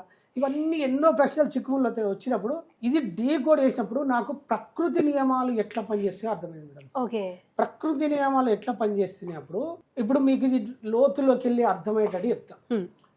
ఇప్పుడు పంచభూతాలు ఉన్నాయి, ఒక వాటర్ ఉంది మేడం. వాటర్ పల్లానికే ప్రవేశించాలి, అది నీటి యొక్క ధర్మం, అంతే కదా. అగ్ని యొక్క ధర్మం ఏంది? అది దహించడం అగ్ని యొక్క ధర్మం. సో ఇప్పుడు ఒక రైతును తీసుకుందాం. రైతు ఒక విత్తనం నాటిన తర్వాత రైతు ఏమనుకుంటాడు, నేను బాగా కష్టపడ్డా, నా కష్టపడ్డ వాటికి నా కష్టానికి ఫలితం పంట పండింది అనుకుంటాడు. ఫర్ ఎగ్జాంపుల్ ఒక తోట పెట్టిండు, ఏదైనా ఒక జామ తోటను మామిడి తోటను పెట్టిండు, లేకపోతే ఏదైనా మొక్కజొన్న చెట్టు, ఏదో ఒక చేను, ఒక పొలం పెట్టిండు. ఒక విత్తనం నాటిన తర్వాత విత్తనంలో ఎలా మొలకెత్తుంది అనేది రైతు చేతుల్లో లేదు, అంతే కదా. విత్తనంలో మొలకెత్తిన తర్వాత అది ఎట్లా మొలకెత్తుతుంది, ఆ టెక్నాలజీ ఎవరు పెట్టిరు అనేది నాకు ఇమాజినేషన్ జరిగేది. సో ఆ మొలకెత్తిన తర్వాత మరి నీరు వస్తుంది కదా, ప్రకృతి ధర్మం ప్రకారం నీరు పల్లానికి ప్రవేశిస్తుంది. ఒకవేళ నీళ్లు పల్లానికి ప్రవహించకపోతే ఆ నీరు విత్తనానికి రాదు. మరి నీరు విత్తనానికి చేరకపోతే, నీరు ఆ ధర్మాన్ని పాటించకపోతే విత్తనం ఎట్లా మొలకెత్తుతుంది? పోనీ రైతు నీరు పెట్టిండు, నీరు ధర్మం పాటించింది, అది విత్తనానికి చేరింది, అందులో మొలకెత్తడం అనే టెక్నాలజీ లేదు. మరి అది లేకపోతే విత్తనం మొలక ఎట్లా వస్తుంది? మొలకెత్తిన తర్వాత ఆ విత్తనంలో, ఆ చెట్టులో ఆ నీరు ఆహారాన్ని రైతు స్వయంగా తాగించలేడు కదా, తన ఆహారాన్ని తనే సృష్టించుకోవాలి. మరి ఇది ఎట్లా సృష్టించుకోవాలి? సో ఇది ఎట్లా సృష్టించుకోవాలంటే సూర్యుడు రావాలి, సూర్యుడు ఇన్వాల్వ్ వచ్చినప్పుడు, సూర్యకిరణాలు వచ్చినప్పుడు కిరణజన్య సంయోగ క్రియ అనే ఒక పద్ధతిని కూడా అక్కడ రూపొందించబడి ఆ నియమం ఉన్నది. తన ఆహారాన్ని తయారు చేసుకున్నప్పుడు ఆ చెట్టు ఎదుగుదల స్టార్ట్ అవుతుంది. ఇన్ని రూల్స్ ఉన్నాయి కదా, ఈ రూల్స్ లో చెట్టు ఎదుగుతున్నప్పుడు ఇక్కడ రైతు పాత్ర ఏమున్నది? అసలు ఎక్కడ లేదు. ఇక్కడ రైతు ఏమనుకుంటాడు, నేనే చేసిన అనుకుంటాను. ఈ చెట్టు పెరిగే క్రమంలో చెట్టు ఒక పువ్వు పూసింది. మనం బాగా అర్థం చేసుకోవాల్సింది, ఆ చెట్టు ఎదుగుదల జరుగుతుంది. ఆ ఎదుగుదల జరిగినప్పుడు చెట్టులో ఇక్కడ మార్పు అనేది ఉందా లేదా? ఉంది. అంటే విత్తనం నుంచి చెట్టు వచ్చింది, మొలకెత్తి ఆ చెట్టుగా మార్పు జరిగింది. చెట్టు ఇప్పుడు పువ్వు వికసిస్తుంది, పువ్వు నుంచి కాయ వచ్చింది. ఈ మార్పు అనే నియమం కూడా ఉందా లేదా? ఉంది. ఈ మార్పు నియమం లేకపోతే మొగ్గ దాకా ఎట్లా వస్తుంది? మొగ్గ కూడా కాయగా వచ్చేసింది. కాయలో ఆ పులుపు, ఆ తీపి, ఇదంతా ఎవరు సృష్టించిండు? సో ఇక్కడ ప్రకృతి నియమము దేనికి అనుగుణంగా పనిచేస్తూ ఉంది. ఈ కాయ కాసినప్పుడు, ఈ కాయ వచ్చి ఆ పంట పరిపూర్ణమైనప్పుడు అప్పుడు రైతుకు అందుతుంది. ఇక్కడ రైతు పాత్ర ఎక్కడుంది? మరి రైతు నేను కష్టపడ్డా, నేనే పంట పండించిన అని రైతు అనుకుంటుండు. కానీ ఈ పాత్రలో ఇక్కడ ఏమున్నది? ఫలితం ఎవరు ఇచ్చిర్రు? రైతు చేసిన కర్మ ఫలితాన్ని ఇచ్చిందా? ఇక్కడ ఫలితం ఎవరు ఇచ్చారు మేడం? ప్రకృతి ఏదలుచుకుంటే ఇస్తుంది, అంతే. ఇక్కడ లేదు, రైతు కర్మలో మాత్రమే ఇన్వాల్వ్ అయినాడు. ఫలితం ఎవరిని చేతిలో పెట్టిండంటే ప్రకృతి నియమాల చేత ఉన్నది. ఫలితాన్ని ఎవరు నిర్దేశిస్తున్నారంటే ప్రకృతి నియమాలు ఎట్లా పనిచేస్తున్నాయో ఈ ప్రొసీజర్లో ఇన్ని నియమాలు కలిస్తే ధర్మము, ఇది ధర్మం నిర్ణయిస్తుంది. సో ఏది ఎలా పనిచేయనో అలా పనిచేస్తుంది కదా. ఇప్పుడు నీరు ఎలా పనిచేయనో, ఏది ఎట్లా పనిచేయనో ఒక ప్రొసీజర్ ఉన్నది అక్కడ సృష్టిలో. ఆ ప్రొసీజర్ ఉన్నది. ఈ ప్రొసీజర్ ఎవరు రెడీ చేసిరంటే, అంటే ఎవరు తయారు చేసిరంటే ఇక్కడ ఇదే భగవంతుని యొక్క ఆజ్ఞ. ఇక్కడ మనం అర్థం చేసుకోవాల్సింది ఏంటంటే కర్మ సొంతంగా ఫలితం ఇవ్వదు. కర్త యొక్క ఆజ్ఞ అంటే భగవంతుడు నియమించిన నియమాలు మనకు ఫలితాన్ని ఇస్తాయి.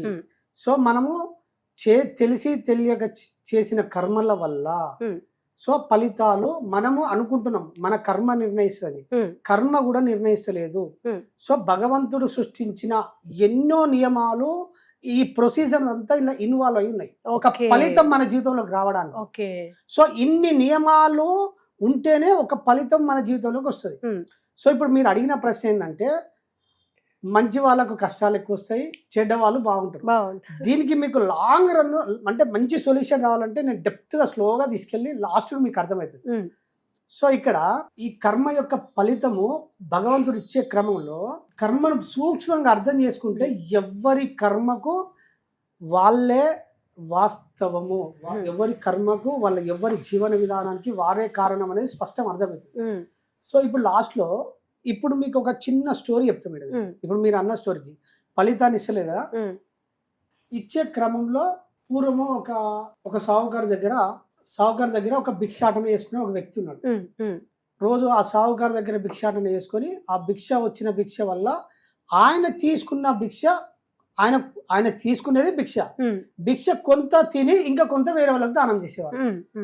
ఇది ఆ సావుకారి గుర్తించి అరే ఈయన నా దగ్గర తీసుకుంటుండు మళ్ళీ పోయి వేరే వాళ్ళకి పంచుతుండు అని ఒక డౌట్ వస్తుంది. డౌట్ వచ్చి ఒక రోజు ఏం చేస్తాడంటే ఆయన వచ్చినప్పుడు ఒకటే అరటి పండు ఇస్తాడు మేడం.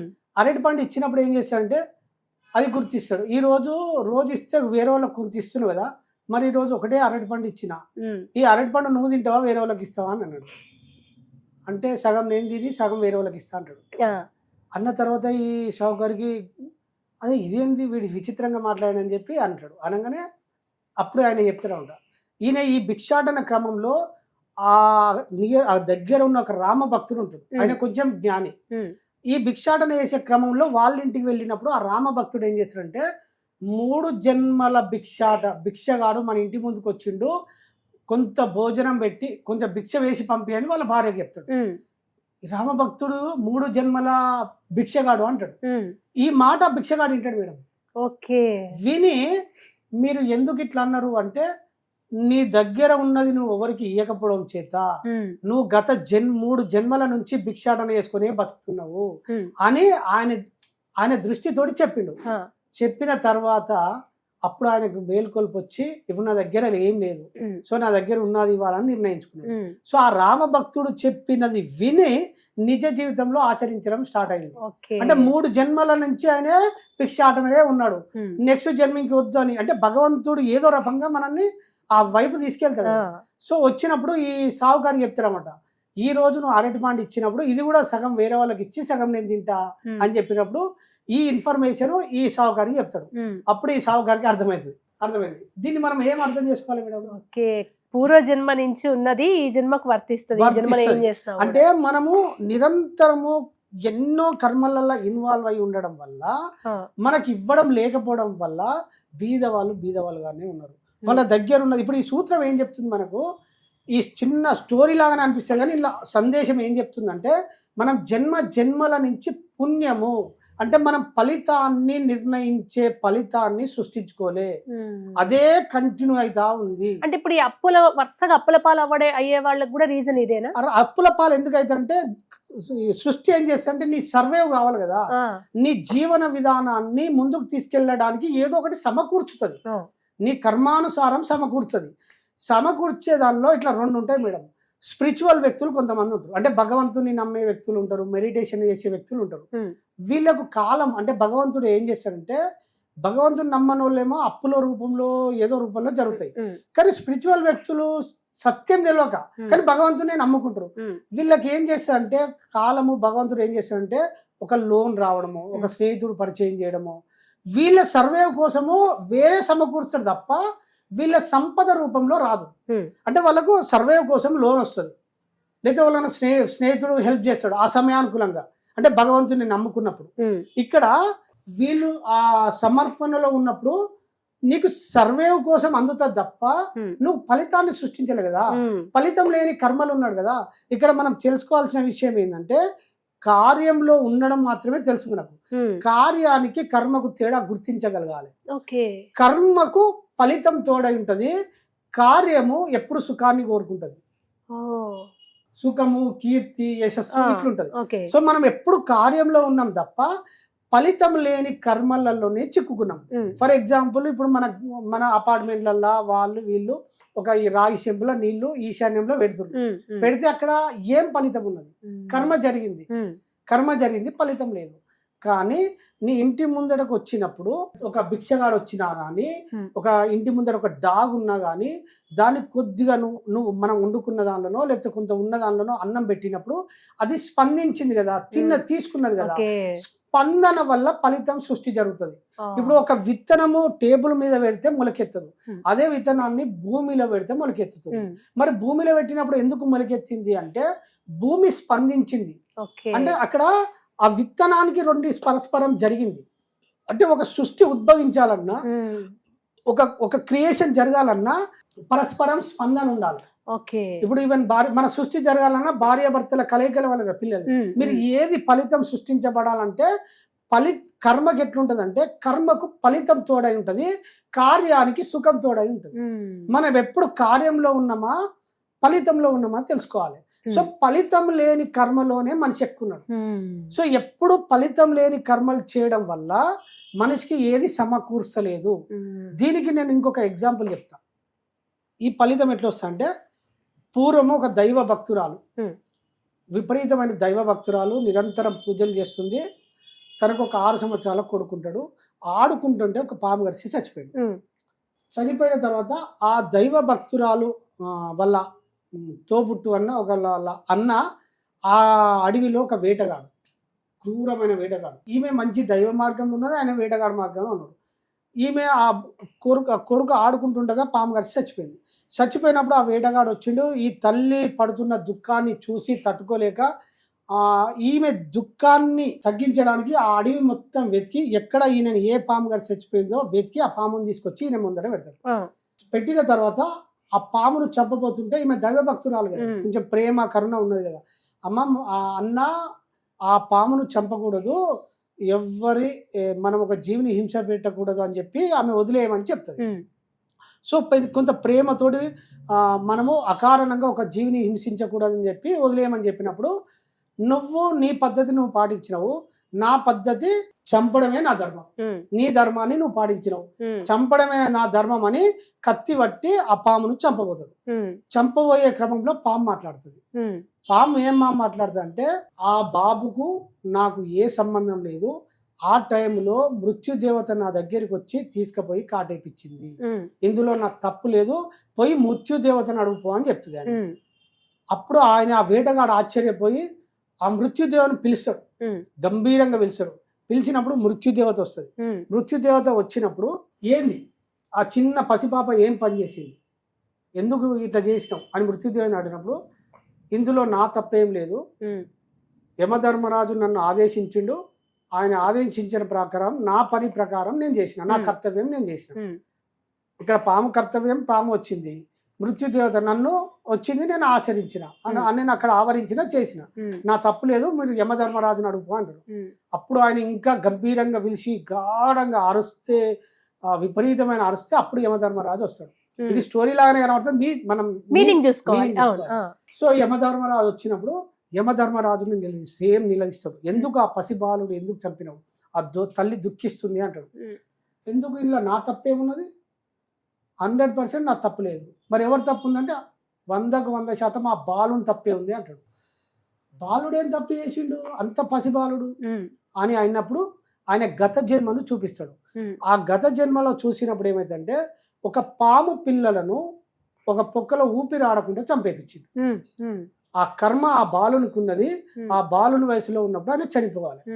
ఆయన కర్మ ఫలాన్ని ఆదేశించడం, సృష్టిలో ఎవరి కర్మాలను ఎవరెవరికి చేరవేర్చడమో నా విధి ధర్మము, నా ధర్మం కాబట్టి నేను ఆచరించిన, నా ధర్మము మృత్యుదేవతకు నేను ఆదేశం ఇచ్చిన, ఆమె పాటించింది, మా తప్పు లేదు, 100% ఆ బాలుందే తప్పు అని నిర్ధారిస్తాడు. మరి బాలుడు సరే ఆ కర్మ చేసిండు, దాని ప్రకారం వెళ్ళిపోయాడు. మరి తల్లి ఏం చేసింది అని అడుగుతాడు. అప్పుడు ఆ తల్లి ఏం చేసిందంటే ఆ తల్లిని గత జన్మలో ఒక తల్లికి గర్భశోగం మిగిల్చింది, అంటే పిల్లలను దొంగిలించి వేరే దగ్గరికి తీసుకెళ్ళింది.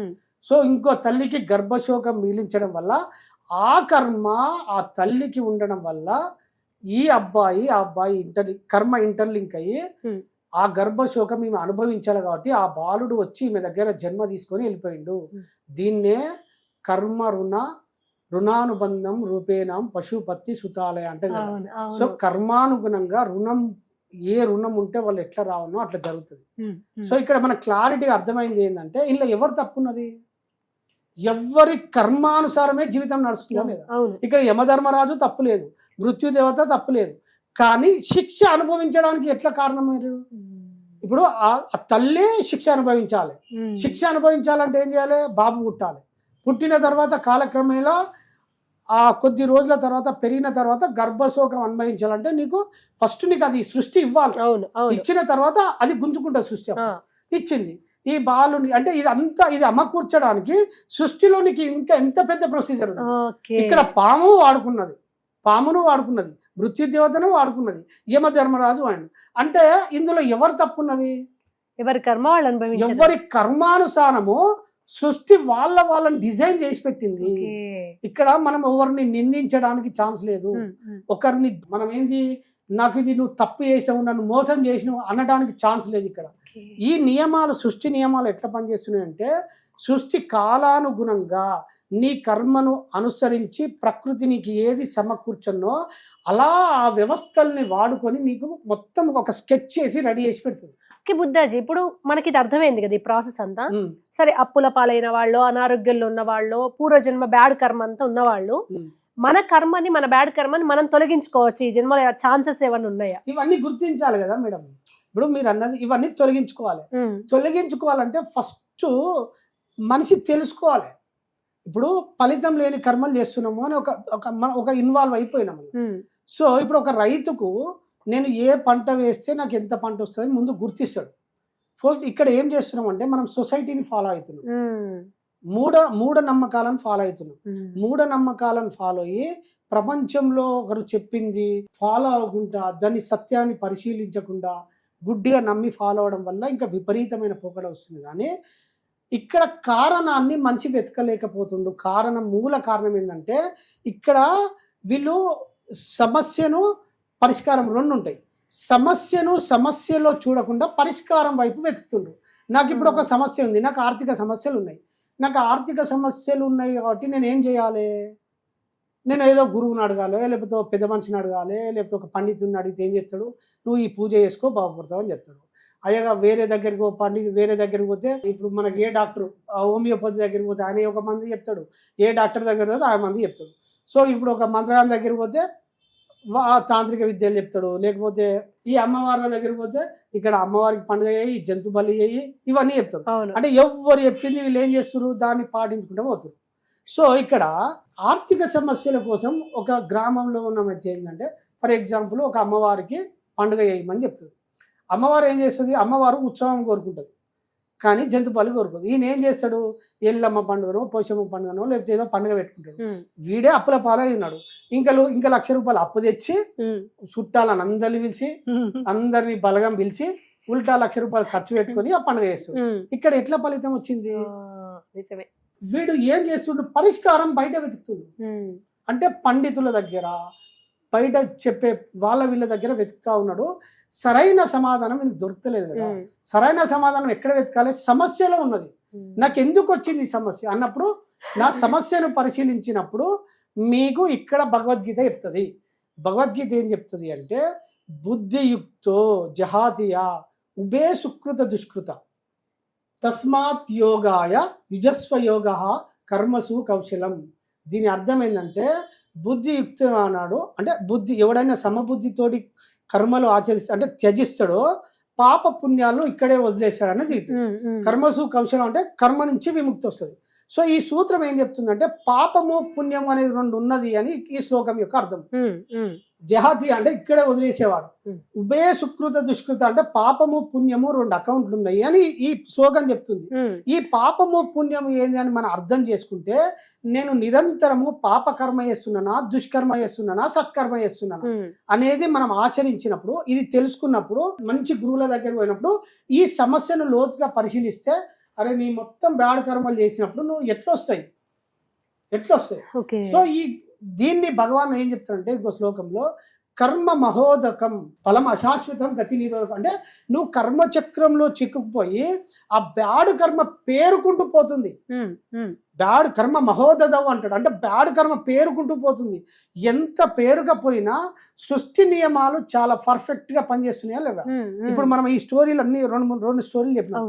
ఇలా ప్రతి ఒక్కటి ఒక కర్మను చేసిన తర్వాత ఫలితం ఉద్భవించినాక ఆ ఫలితాన్ని నీ జీవితంలోకి ఇవ్వడానికి సృష్టి నియమాలు చాలా పర్ఫెక్ట్గా పనిచేసినప్పుడు వీడు ఆ బ్యాడ్ జోన్లో ఉంటాడా, సేఫ్ జోన్లోకి వస్తాడా? అంటే ఇప్పుడు మీరు ఫస్ట్ ఒక భిక్షగాడి కథ చెప్పారు కదా, ఒక అరటి పండు ఉంటే ఇప్పుడు చాలా మంది ఏమంటారు మాకే డబ్బులు లేవు, అప్పుల పాలై ఉన్నాం, మేము దానం ఇక్కడ చేయాలంటారు. కానీ అక్కడ చేయాలనే మనసు ఉంటే ఒక అరటి పండ్లో సగమైనా ఇచ్చింది కదా. ఇప్పుడు మనం సమాజంలో రతన్ టాటా గారు కానీ ఇంకెవరైనా చూడండి, వాళ్ళు డబ్బులు దానం చేస్తూనే ఉంటారు, వాళ్ళకి విపరీతంగా డబ్బు వస్తూనే ఉంటారు. దానం చేస్తే పోతే ఏమని పెట్టుకున్న వాళ్ళు ఏదో ఒక రోజు నష్టపోతారు, లేకుంటే చాలా లిమిటెడ్ గా బతుకుతారు. అంటే ఇప్పుడు మనకు ఉన్న దాంట్లోనే కొంచెం తోచినంత సేవ సాయం చేస్తే పరిస్థితులు బాగవుతాయా? 100%. నీకు ప్రకృతి ఏం చెప్తుందంటే నువ్వు ఏ విత్తనం నాటుతున్నావు అనేది చూస్తుంది. ఇక్కడ నువ్వు చెడు విత్తనం నాటుతున్నావా అంటే భగవద్గీతలో నువ్వు వేపకాయ విత్తనం నాటితే వేప చెట్టే వస్తుంది, మామిడికాయ నాటితే మామిడి చెట్టు వస్తుంది. సో ఇక్కడ నువ్వు ఫలాన్ని దుష్కర్మ ఫలాన్ని నాటుతున్నావు. ఇప్పుడు ఫర్ ఎగ్జాంపుల్ గ్రామీణ ప్రాంతాలలో ఈ మధ్యలో ఈ అమ్మవారి విపరీతమైన జంతుబలి మేడం, విపరీతమైన జంతుబలి. సో ఆ కర్మ నెగటివ్ ఎనర్జీ ఆ గ్రామాలను పట్టి పీడిస్తుంది మేడం.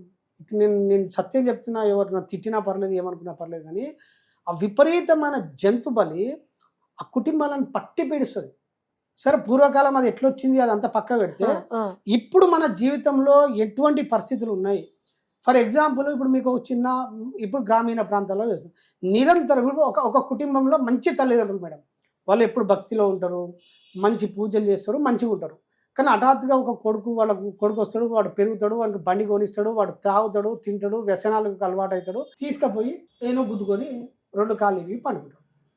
ఇప్పుడు శిక్ష తల్లిదండ్రులకు పడ్డదా వానికి పడ్డదా? తల్లిదండ్రులకే కదా. ఇప్పుడు శిక్ష ఎవరు అనుభవించాలి? అవును, అంతే కదా. సో ఇప్పుడు మనం ఏమనుకున్నాం అంటే వీడి పోయి యాక్సిడెంట్ అయిందని వీనికి అనుకుంటున్నాం. చూసే దృష్టి వీనికి ఫలితం అనుకున్నట్టు కనబడదు, కానీ కర్మఫలం అనుభవించేది ఎవరు? తల్లిదండ్రులు. సో తల్లిదండ్రులకు ఎంత క్షోభ ఉంటుంది అంటే వాళ్ళు ఎటువంటి కర్మను చుట్టించుకున్నారు. సో ఇది కర్మానుసారమే వస్తుంది. మనం అంత ఈజీ. ఇప్పుడు మీకు అన్ని స్టోరీస్ తీసుకుంటే ఎవ్వరు ఎలా ఆచరిస్తుర్రు, వాళ్ళ కర్మలు ఏంటిది అనేది మనం చాలా డీప్లోకి వెళ్ళిపోయి మనం ప్రతిరోజు ఎటువంటి కర్మ చేస్తున్నాం అనేది కర్మను ఎంచుకునే అధికారం మన చేతులు ఉంది కనుక కర్మను ఎంచుకునే విధానంలో భగవంతుడు నీ దగ్గర ఏది ఉన్నదో అది నువ్వు ఫస్ట్ సొసైటీకి ఇవ్వడం నేర్చుకోవాలి. అది ఇచ్చే విధానంలో కూడా నువ్వు ఎంచుకునే మార్గం సరైనదా లేదా నువ్వు నిర్ణయించుకోవాలి. ఆ నిర్ణయించుకునే దానంలోనే నీ జీవన విధానం ఉంటుంది. సో ఈ నీ జీవన విధానమే నీ లైఫ్ను మార్చేస్తుంది. అంతే మేడం. మీరు ఇంకా ఇప్పుడు ఒక భార్య, మంచి భార్య ఉంటుంది మేడం, ఒక గయ్యాలి భర్త ఉంటాడు. భర్త తాగుతాడు, తింటాడు, ఈ భార్యను హింసిస్తాడు. భార్య మాత్రం మంచిది, రోజు పూజలు చేస్తుంది, ఏదో భక్తి మార్గంలో ఉంటుంది, జరుగుతుంది. కానీ కొద్ది రోజులకు ఏమైందంటే ఈ కాలక్రమేణా భర్త హింసించి వాడు మొత్తం తాగుడుకు బానిస ఎంతో ఉంటాడు. సో ఇప్పుడు ఈ కర్మ వాందన్నట్టనా భార్యదన్నట్ట? భార్యదే పాప. అంతే కదా. వాళ్ళ లోకల్లో వాడు సుఖపడుతుండు.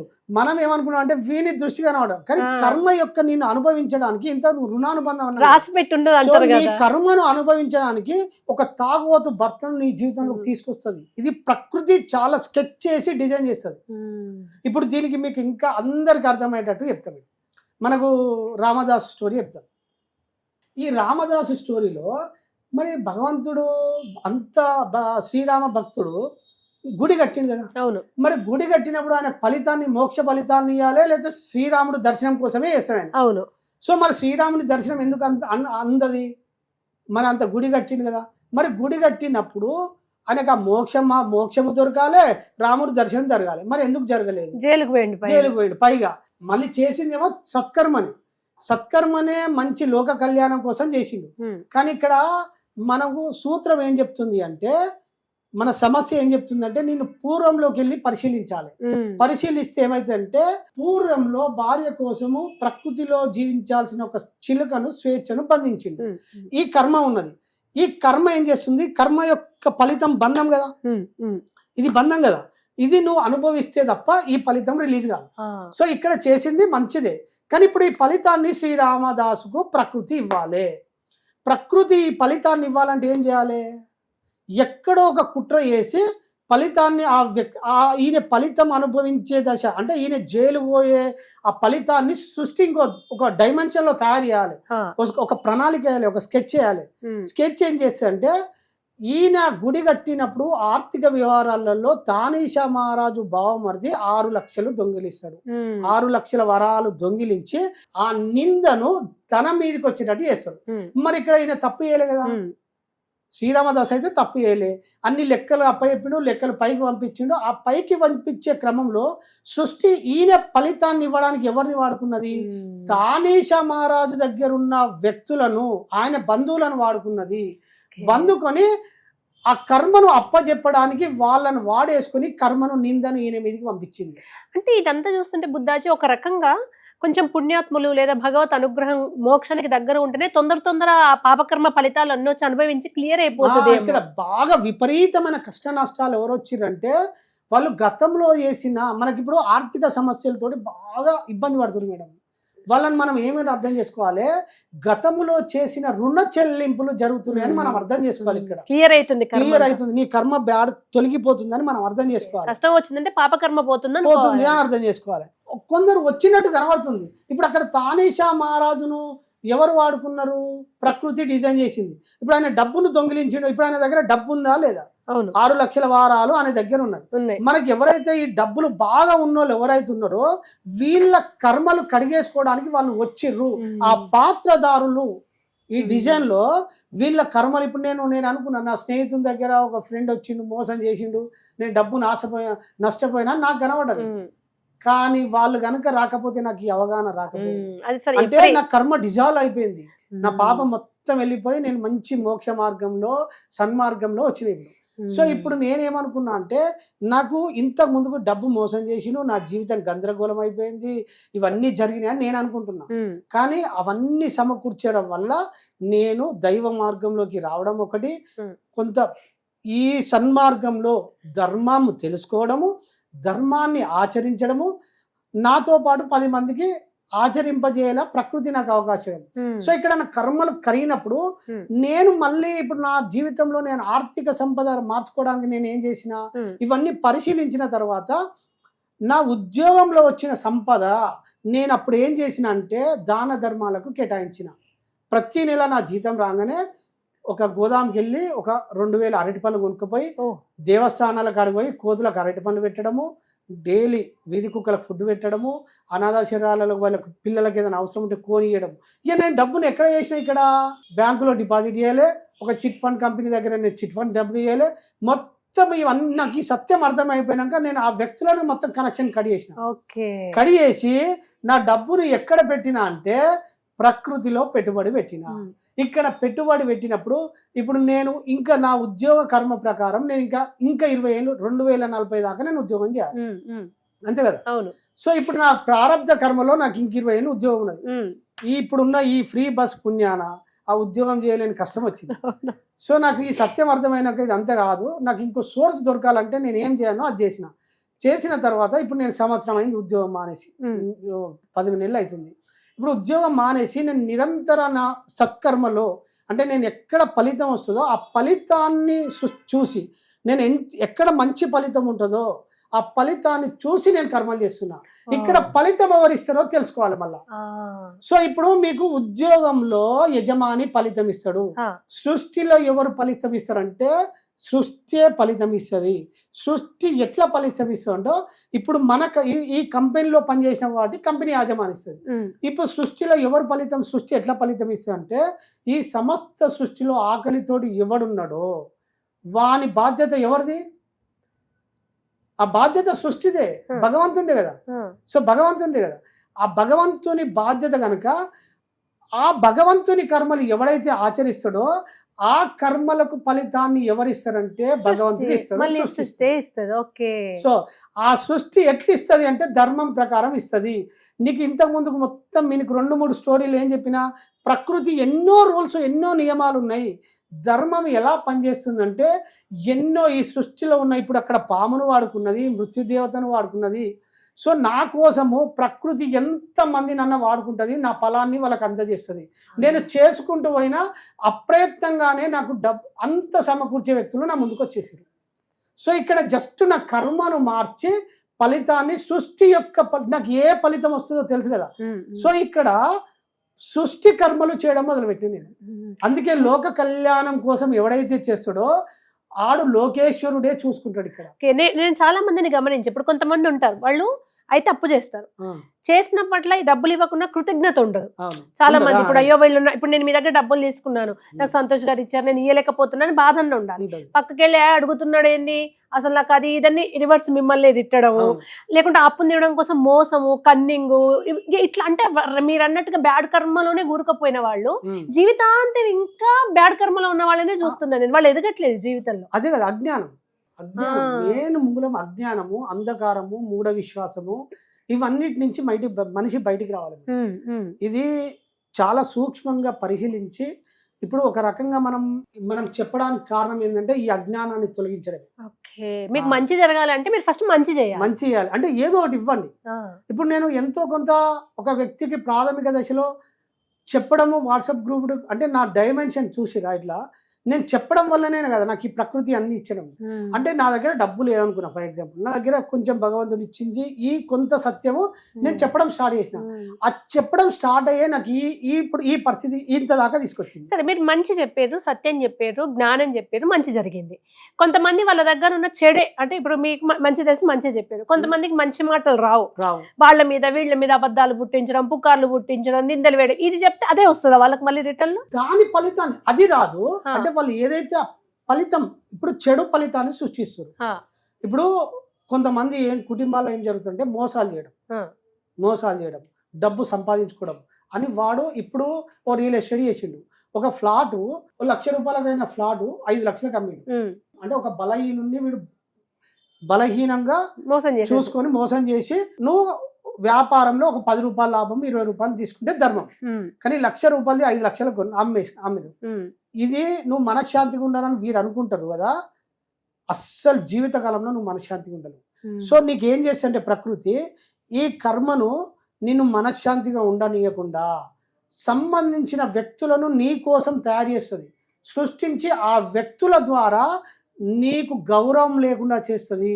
అంటే ఫైనల్ గా ఏ మనిషి లక్ష్యమైనా నేను బాగుండాలి, హ్యాపీగా ఉండాలి, నా జీవితం బాగుండాలి, అట్లా ఉండాలంటే ఏం చేయాలి కర్మ? Right madam. అంటే ఇప్పుడు కామన్ పబ్లిక్ కు నిరంతరం అవసరాలు ఇదే మెయిన్. అందరికీ నిత్యము జీవన విధానానికి అన్ని సమకూర్చాలి మేడం. మనిషి ఒక్కడే ఒక రహస్యం, ఏదైతే ఫస్ట్ నీకు కావాలనో నిర్ణయించుకోవాలి. నాకు ఇప్పుడు డబ్బు కావాలి, అయితే నాకు ప్రేమ కావాలి, నా పిల్లలు నన్ను బాగా చూసుకోవాలి. నన్ను బాగా చూసుకోవాలంటే నా పిల్లలు రేపు పొద్దుగాల వృద్ధాప్యంలో నన్ను వృద్ధాశ్రమాలు వేయద్దు అంటే నేనేం చేయాలి ఇది తెలుసుకోవాలి. నిరంతరం ఇప్పుడు వృద్ధాశ్రమాలు పెరిగిపోయినాయి. ఎందుకు పెరిగిపోయినాయి అంటే పిల్లల మీద తల్లిదండ్రులు విపరీతమైన హక్కు చూపించి వీళ్ళ ఇష్టాలను వాళ్ళ మీద రుద్ది వాళ్ళ బలహీనతను క్యాచ్ చేసుకొని వాళ్ళని వేధిస్తున్నారు. ఆ కర్మ పట్టి పీడిస్తుంది. అంటే ఇక్కడ సత్యం చెప్తున్నా, తల్లిదండ్రుల తప్పు పిల్లల అంటలేమో, ఇది కర్మ యొక్కను చూడాలి. సో ఇప్పుడు నిరంతరం మనం బాగుండాలంటే మీరు పిల్లలకు ఏ విద్యను అందిస్తే బాగుంటుంది, వాళ్ళ జీవితం ఎలా బాగుంటుందో తెలుసుకోవాలి. మీకు మూలం ఎంత బలవంతమైన చదువులు చదివిపించినా వాళ్ళ ప్రారంధం ప్రకారమే వాళ్ళకి దక్కుతుంది తప్ప మీరు నా కొడుకు డాక్టర్ కావాలి, ఇంజనీర్ కావాలి, అమెరికా పోయి సంపాదించాలి, ఇవన్నీ అన్ని ఆలోచించి శ్రీ చైతన్య నారాయణలు వేస్తే వాళ్ళ జీవితాలు మారవు. సో అక్కడ పోయి వాళ్ళని మీ పిల్లల్ని ఇబ్బంది పెడుతున్నారు తప్ప మీరు వాళ్ళను కరెక్ట్ గైడ్ చేస్తలేరు. వాళ్ళ నిజ జీవితంలో వాళ్ళకి ఏది అవసరమో గుర్తించి అది సమకూర్చడం మీ ధర్మం. ఒకటి, మీ పిల్లలు బాగుండాలంటే మీరు నిర్ణయం తీసుకోండి. నిత్య జీవితంలో నా పిల్లలు బాగుండాలంటే నేను ఏమి చేయాలని నిర్ణయం తీసుకొని మీరు పరిశీలించండి. ఒకసారి పరిశీలించి నిరంతరము ఒక సేవను అలవాటు చేసుకోండి. ప్రకృతిలో నీకు గొప్ప ఫలితాన్ని ఏది ఇచ్చేది అంటే, ఇప్పుడు నేను ఇందాక చెప్పిన కదా మేడం, ఫలితాన్ని ఎవరు ఇస్తారంటే కర్మను ఇచ్చిన వాడే ఫలితం ఇస్తాడు. కర్మను ఇది మళ్ళీ ఇంకా మీకు లోతులో సామాన్య మానవులకు అర్థం పెట్టేది చెప్తా. ఒక ఇల్లు కడతాం మేడం, ఆ ఇల్లు కట్టే క్రమంలో ఒక ఇల్లు మేస్త్రి ఉంటారు, కాంట్రాక్టర్ ఉంటారు. సో రోజు కూలీలకు డబ్బులు ఇవ్వాలి. డబ్బులు ఇవ్వాలంటే ఎవరు ఎంత ఇవ్వాలనేది, రోజు కూలీలకు ఎంత ఇవ్వాలంటే ఒక ₹1000 కూలీ ఉంటుంది. కూలీని ఎవరు, ఆ డబ్బు ఎవరు ఇస్తున్నారంటే ఆ ఇల్లు కట్టే కాంట్రాక్టర్ అంటే ఆ యజమాని ఫలితం ఇస్తుంది. కానీ ఫలితం నిర్ణయించేది యజమాని కాదు. ఆ వ్యవస్థలో ఆ కాలమాన ప్రకారంగా అక్కడ ఒక రోజుకు ఒక స్త్రీకి 1000 రూపాయలు, 800, ఒక పురుషునికి 1000 రూపాయలు అనేది ఒక నియమం ఉన్నది. ఆ నియమం ప్రకారంగా ఈయన ఫలితం ఇస్తుండు. మీరు ఫలితాన్ని ఎలా చూడాలంటే, నేను కర్మ ఆచరించినప్పుడు ఫలితాన్ని, అందుకే ఫలితం మన చేతికి ఇవ్వకుండా మీకు అర్థం కాకుండా భగవంతుడు ఇలా స్కెచ్లో ఇరికిచ్చిండు. ఫలితాన్ని సృష్టిలో నేను ఏ కర్మ చేస్తే ఏ ఫలితం వస్తుందని తెలుసుకొని చేయండి. నేను సత్కర్మలో ఉన్ననా దుష్కర్మలో ఉన్ననా నిరంతరం నేను ఎటువంటి కర్మలో ఇన్వాల్వ్ అయి గుర్తించినప్పుడు మీరు ప్రతిరోజు నిరంతరము ఏదో ఒక సేవ, మీరు ఎవరిని నమ్మకండి, ఎవరిని మోసపోకండి, జస్ట్ సత్యం పరిశీలించి మీ జీవన విధానంలో ప్రాక్టీస్ చేయండి. భగవంతుడు మన చుట్టే ఎన్నో పరిసరాలు, ఎన్నో పరిస్థితులు ఉన్నాయి. మీ ఇంటి ముందర ఒక వీధి కుక్క ఉంటుంది, కుక్కకు రోజు ఒక అన్నం పెట్టండి, ఒక పూట. మీ దగ్గర ఉన్న పశువులకు గోశాలలకు వెళ్ళండి, సేవ చేయండి. దేవస్థానాలకు వెళ్ళండి, సేవ చేయండి. దేవస్థానాల కర్మను ఆచరించండి. దేవస్థానాల కాడ సేవ చేసినప్పుడు ఏమవుతుందంటే, అది భగవంతుని లోక కళ్యాణం కోసం, ఎంతో మంది కోసం దేవస్థానం ఉన్నది కనుక అక్కడ మీరు కర్మ చేసినప్పుడు ఫలితాన్ని భగవంతుడు అప్పచెప్తాడు మీకు. మనం ఇక్కడ కర్మ, ఎవరి కర్మని తీసుకుంటున్నాము? భగవంతుని కర్మ తీసుకుంటున్నాం. అంటే భగవంతుని యొక్క కర్మ ఆచరించినప్పుడు, నా కర్మ ఇప్పుడు నా పనులు చేసినప్పుడు నేను ఫలితం ఇస్తా. ఇక్కడ భగవంతుని కర్మలు తీసుకోవాలి, మనం లోక కళ్యాణమైన పనులు తీసుకోవాలి. అందుకే భగవంతుల్లో అత్యున్నత కర్మ ఏమంటారంటే, ఆకలే ప్రత్యక్ష దైవం అన్నాం కదా. ఎక్కడ ఆకలి ఉంటుంది, ఆకలి ఎవరు తీర్చాలి? భగవంతుడే తీర్చాలి. ఎక్కడ ఆకలి ఉంటుందో అక్కడ ఆకలి తీర్చేవాడే భగవంతుడు. ఆ ఫలితాన్ని సృష్టి నీకు తీసుకొని నీకు ఉన్నతమైన ఫలితాన్ని నీకు అందజేస్తుంది. అందజేసే క్రమంలో సృష్టి ఎవరినన్నా వాడుకుంటుంది, అది నీకు సంబంధం లేదు. మీరు ఈ స్టోరీలు అన్ని పరిశీలించండి. ఇవన్నీ ఒక 2-3 సార్లు విని మీ నిజ జీవితంలో ఆచరిస్తేనే ఫలితం వస్తుంది. మీరు ఆచరించకుండా మీరు వేరే వ్యక్తుల మీద మోసాలు చేసినంతసేపు మీ జీవితంలో మనశ్శాంతి ఉండదు. పైగా కర్మ మహోదకం అని చెప్తుంది ఇక్కడ. అంటే మీ కర్మ పాపం పెరుక్కుంటూ పోతుంది. అది మీ వినాశనానికి దారి తీస్తుంది. మీరు ధర్మాన్ని తెలుసుకోకుండా చేసే కర్మలన్నీ మీకు ఆ కుటుంబానికి శాపమై కూర్చుంటాయి. ధర్మాన్ని ఆచరించినప్పుడు ధర్మమే మిమ్మల్ని రక్షిస్తుంది. ఈ సత్యం తెలుసుకొని మనిషి నిరంతరము పుణ్యకర్మలు చేస్తూ ఉన్నప్పుడు ఆ కుటుంబంలో మార్పులు వస్తాయి. ఇంతకు మించిన ఫలితము సృష్టిలో మరొకటి లేదు. కృష్ణ పరమాత్మ చెప్పిన కర్మ రహస్యాలు ఒకసారి అదే కదా మేడం, ఇంతకుముందు చెప్పిన కదా, బుద్ధియుక్తో జహాతియ ఉభయ సుకృత దుష్కృత. అంటే నీకు పాపము పుణ్యము అని ఇదే చెప్తుంది కదా. ఇంత చెప్పింది అంతా ఇదే మేడం, మొత్తం ఇంటర్లింక్ అయ్యే ఉంటుంది. సో ఇక్కడ పాపము పుణ్యం అనే నీకు 2 అకౌంట్లు ఉన్నాయి. ఆ 2 అకౌంట్లు నువ్వు పాపం పేరుకపోతుందా పుణ్యం పేరుకపోతుందా? ఈ పాపం పెరిగిపోయినప్పుడు నిన్ను కర్మలో, ఆ చక్రంలో నిన్ను ఆ కర్మ బంధిస్తుంది. పుణ్యం పేరుకపోయినప్పుడు ఈ కర్మ అన్న బంధిస్తుంది. కర్మసో కంశలం అంటే కర్మ నుంచి విముక్తి చేస్తుంది. సో ఇప్పుడు నువ్వు ఎట్లా ఇరుకపోయినావు? సో పుణ్యంలో ఇరుకపోతే కొంచెం నీకు భోగం ఉంటుంది, మంచిగా వస్తుంది, మంచి జన్మలు దొరుకుతాయి అనుకుంది. పుణ్యం వల్ల నీకు ఏమవుతుందంటే మంచి గురువులు దొరుకుతారు, మంచి జ్ఞానాన్ని బోధించే గురువులు సిద్ధిస్తారు. పుణ్యం వల్ల నీకు సృష్టి అన్ని సమకూర్చి పెడుతుంది. కానీ పాపంలో చిక్కపోయిన వాడు నిరంతరం దుఃఖంలో ఉంటాడు. నిరంతరము ఆ దుఃఖంలో ఉండడం చేత ఈ శక్తి అంటే ఈ ఒక వ్యక్తి ఉన్నప్పుడు ఆ వ్యక్తికి ఇంటర్లింక్ అయిన మొత్తం ఆ గ్రూప్ అంతా నెగిటివ్ ఎనర్జీ ఉంటుంది. నెగిటివ్ పర్సన్స్ ఎదురైతారు. ఒక కుటుంబంలో ఒక యజమాని తప్పు చేస్తే ఆ యజమాని తప్పు చేసినప్పుడు ఆ కుటుంబం అంతా అనుభవిస్తా లేదా? ఇప్పుడు ఒక కుటుంబంలో యజమాని యాక్సిడెంట్ అయితే హాస్పిటల్లో ఉన్నాడు మేడం. ఇప్పుడు అది పెయిన్ కుటుంబానికి, భార్య పిల్లలకు ఉంటుందా లేదా?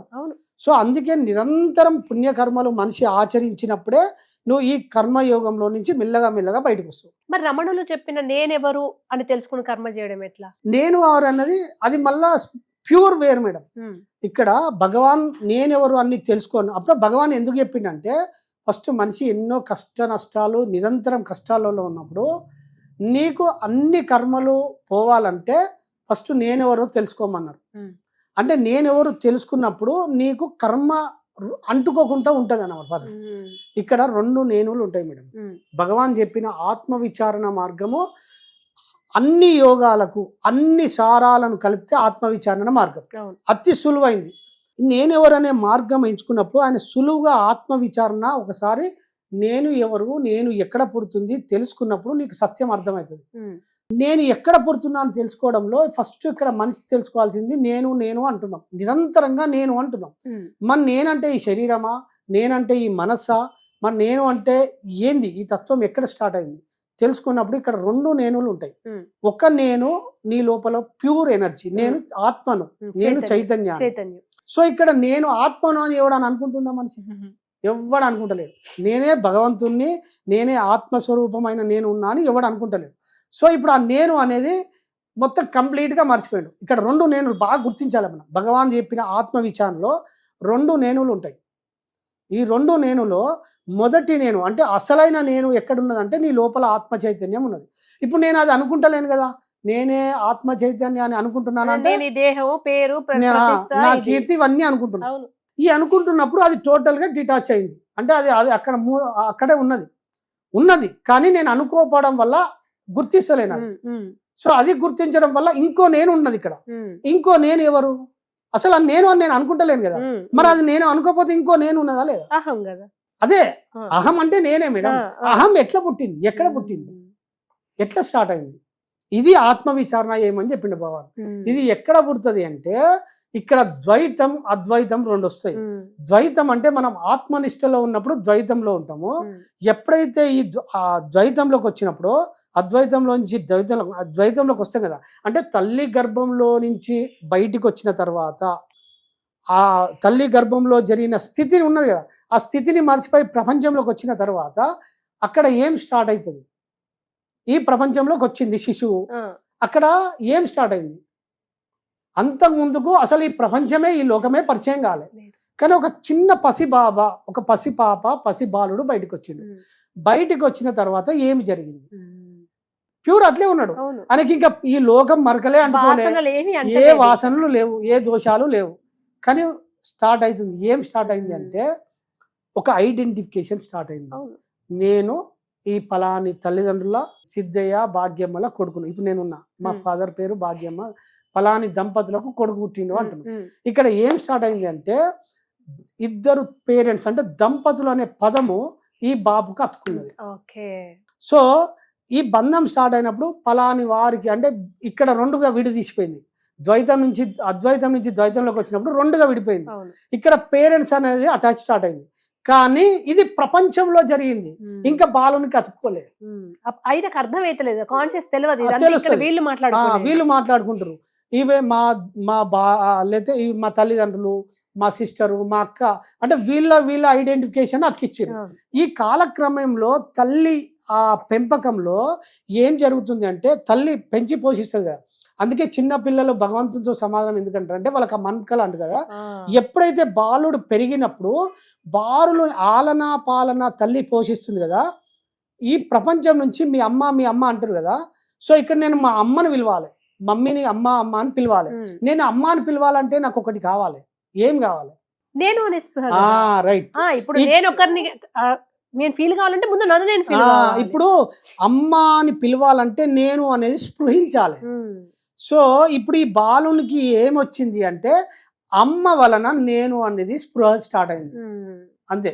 ఇక్కడ నేను అనేది ఎప్పుడు స్టార్ట్ అవుతుంది అంటే ఈ బాలుడు పెరిగే క్రమంలో ఒక్కొక్క వస్తువుకి ఇంటర్లింక్ అయి ఉంటుంది. ఇప్పుడు మా సిస్టర్ ఉన్నది, నేను ఉండడం మా సిస్టర్ వల్ల నేను స్టార్ట్ అయింది. అంటే నేను అనేది ఇక్కడ లేదు, ఈ 2వ వ్యక్తి వల్ల అంటే మా పేరెంట్స్ వల్ల నేను ఉన్నా, మా బంధువుల ఇక్కడ మా పిన్ని అంటున్నాం. పిన్ని అనే వ్యక్తి లేకపోతే నేను అనేదానికి అస్తిత్వం లేదు.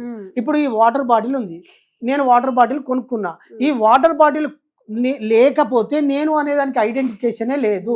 మా మమ్మీ ఒక డ్రెస్ కొనిచ్చింది, ఆ డ్రెస్సే కొనకపోతే నేను అనేది లేదు. ఈ ప్రపంచం అంతా ద్వైతంతో నిన్ను 2వ వస్తువుతోటి ముడిపడి ఉన్నది. ఈ నేను అనేది మెల్లగా నువ్వు డిటాచ్ అయినప్పుడు ఈ సృష్టి ఎలా జరుగుతుంది? ఈ జగన్నాటకంలో నేను ప్రతి దానికి 2వ దానికి ముడి అయి ఉన్నది. అసలు వాస్తవంలో నేను అనేదే లేదు. అసలైన నేను మర్చిపోయి ఈ 2వ దాన్ని నేను అనుకుంటున్నప్పుడు నీకు ఈ అవగాహన వచ్చినప్పుడు ఆటోమేటిక్గా నీవు అన్ని దుఃఖాల నుంచి బయటకు వచ్చేస్తావు.